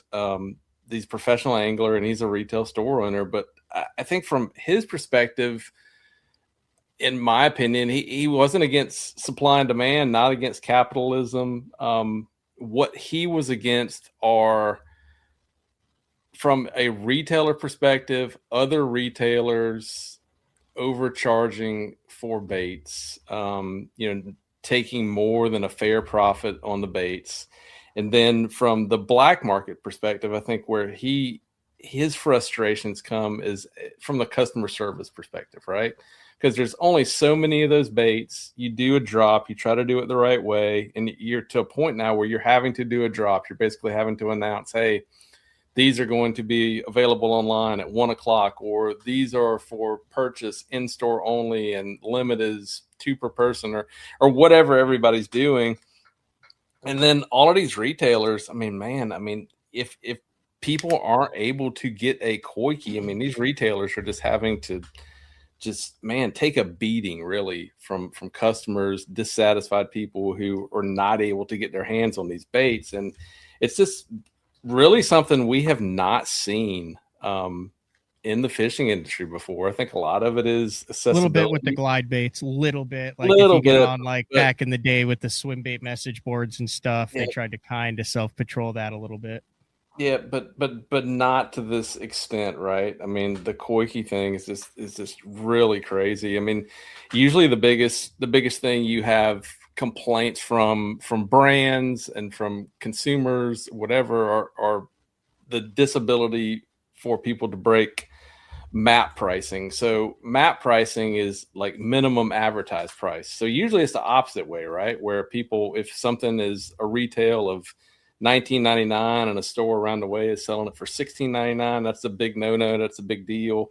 Companies do have MSRPs. There's nothing against, technically against a store selling something for double what they paid for it. I guess, it's supply and demand, right? But I think it's to the point where it's interesting to me that the koi key thing is almost gotten to, in my opinion, it's almost like the new forward-facing sonar debate. It seems like the forward-facing sonar fervor and the disagreements about that have really calmed down. You saw new transducers announced at ICAST. Hasn't been nearly as much talk about that as there's been about koi key demand, koi key knockoffs, people, overcharging for koi keys, the price of koi keys, the limits of koi keys. How can I get koi keys? It's insane.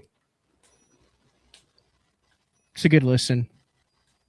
Yeah, definitely. And just don't, and the thing is, you go on there now, there's just on their Facebook page, there's over 200 comments, and I would say 98% of them are totally positive, thanking Michael for really stepping up. And these are from other retailers, from other manufacturers, from customers of Real Deal Tackle, and people buy tackle everywhere, but people really saying, I'm glad somebody finally came out and said something. Now, will it change anything? Has Michael drawn attention to maybe some stores that were maybe not doing the right thing? Will that change something? Possibly, but I don't think it changes anything on the resale market.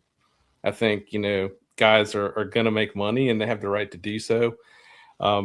Maybe put a little bit more of a magnifying glass on some of these guys and where they're possibly getting their supplies from. Are there some retailers involved, or there's some things going on behind the scenes that probably should not be going on? Maybe it puts a little bit more of a magnifying glass on that. But I'm sure right now, if we, wanted to, we could probably go on Whatnot or eBay or whatever the case is. And there's still guys that are selling, koi keys at a massively inflated price. But, we say it all the time. If there's somebody out there willing to pay for it, that's going to continue to happen. But I think it really is a lot of FOMO too. People really want to get their hands on those baits, and it's very, very difficult to do so. It's not a bait that's easily mass produced. I think the demand for that bait has really surprised everybody. So there was never a way to plan for the type of reaction and really fervor that we've seen for the hide up koi key. But if you're lucky enough to get your hands on some, they obviously work, and hide up is the brand that everybody wants, even given the fact that we have so many knockoffs.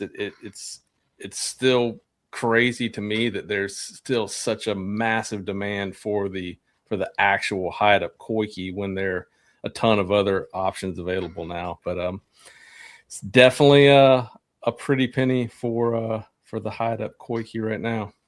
You know how I'm going to pay for mine? Not with career bass earnings. I have, I showed these to Charlie Hartley. I have some Gem Mint 10 trading cards that I'm going to sell. And these are going to go for a lot because this is the only known photograph of Tommy Biffle smiling. So that is true. That's guaranteed worth a couple koi keys. I wonder if PSA, I'm sure they grade any type of trading cards, but I wonder if there's any PSA graded bass fishing trading cards out there available. That would actually be cool to do. Here's the only photo of Skeet Reese not wearing yellow. Yep, or Team Mercury, early days. I'm getting ready. I pulled a hell of a one out of these 19. Where did those come from? Mercury cards. Here's a second year star, Kevin Van Dam. Seen that? Did you know he was with Berkeley Trilene at one point? I'm sure he's been with a lot of people. I mean, who would he have been with? But this is what's gonna fund the majority of the koi keys. I mean, this is crisp corner. It does not look like it has been altered or trimmed in any way, shape, or form. This one. That's the money one right there. The Randy Blockett out of Joplin. I think that's the autographed PSA graded one. That's the one that I get autographed and then send it in and get it graded and put in the brick. I think so. Who's he working with then? Lunker Lure. I remember that. Lucky Strike. I remember that. The Lucky Strike tube, I think. HD Optics. That sounds suspiciously close to an electronics company, if you ask me. Or maybe sunglasses. Ranger. Okay. Jim something. Mercury. I think you could get the Wheaties box back there would be a great PSA grading opportunity too. Yeah, I think I just get it graded flat like this. I don't think I get it. That's a great point by Nancy Zipper or 8819, who's usually on my case, but in this time gives a very helpful tip when it comes to that is a great tip. That's another market that's just gone crazy. I don't know why that's popped up in my feed lately, but the trading card market is absolutely insane right now. The prices that these guys are getting for these cards. We'll close it with this. One of the best things to do this year. at this time of the year, because I was just up north where the weather's like nice and stuff, is pond hop. When was the last time you had a good pond hopping session? Decade. From the bank, where you're like, especially if you're in like a state where you don't have to. I'll tell you, do you remember probably the last time I fished a pond? We were in Florida staying at one of those like patio home trailer park type of deals. I remember that. And I caught like this. It was a huge, it probably would have, I don't remember it. I just remember it was a big fish. It was a big fish. It was real skinny, but that was. Was it a pond or canal? It was a pond and it had a fountain in the middle, and they were hanging around the fountain. Oh yeah, I do remember that. Anyway, I was just scrolling. I keep up dude who I played. He was kind of the enforcer, but he also had a good set of mitts on him. My buddy Stu had a good pond session, and he thought he had like that's a nice bass, right? That's a healthy looking pond bass. It is. Wait till you see this though. I came across his boy Hunter, and I'm gonna zoom in on this first. Like, look at that pond. Like, you got a little bit of duckweed in there. You got a little bit of bank grass. Nice manicured bank too, where you can get down. But it's also vertical, so you know that there's a little bit of depth in it. You know, Stu was feeling good until his boy Hunter. Absolute unit of a bass. Look at that thing. Got the grip and grin going. They're eating well in that pond. That's a heck of a fish. It's a nice neighborhood pond there. Yeah, a great pond fish from Hunter out doing his dad's stew. Good fish anywhere. Yeah, that's cool. You were kind of into the pond deal for a little while there. When I first moved to OU, I didn't get a boat until my senior year here. I would do a little pond jumping around. It was fun. The only problem was that once I saw a snake at one of them, I would never go back. So I ran out of ponds pretty quick. Yeah. They like ponds and banks. All right. 2-hour show tonight. Connor Jacob tomorrow. BPT rookie in 2027. And we have a new color drop Thursday morning with Frank Scalish signature series. Next time, Jody White, last minute. I was talking about all this stuff and we were trying to figure it out. I said, I'll just ask Jody to come on. It was like he had planned it for a month. He just has those stats in his head. Where can people get more information on this type of stuff behind the scenes? You do a lot of it over on bestontour.net. Bestontour.net. You can head over there, sign up, subscribe for the weekly newsletter. Goes out on Thursday mornings once a week, free of charge, and we'd love for you to subscribe. We'll talk to everybody tomorrow. See ya.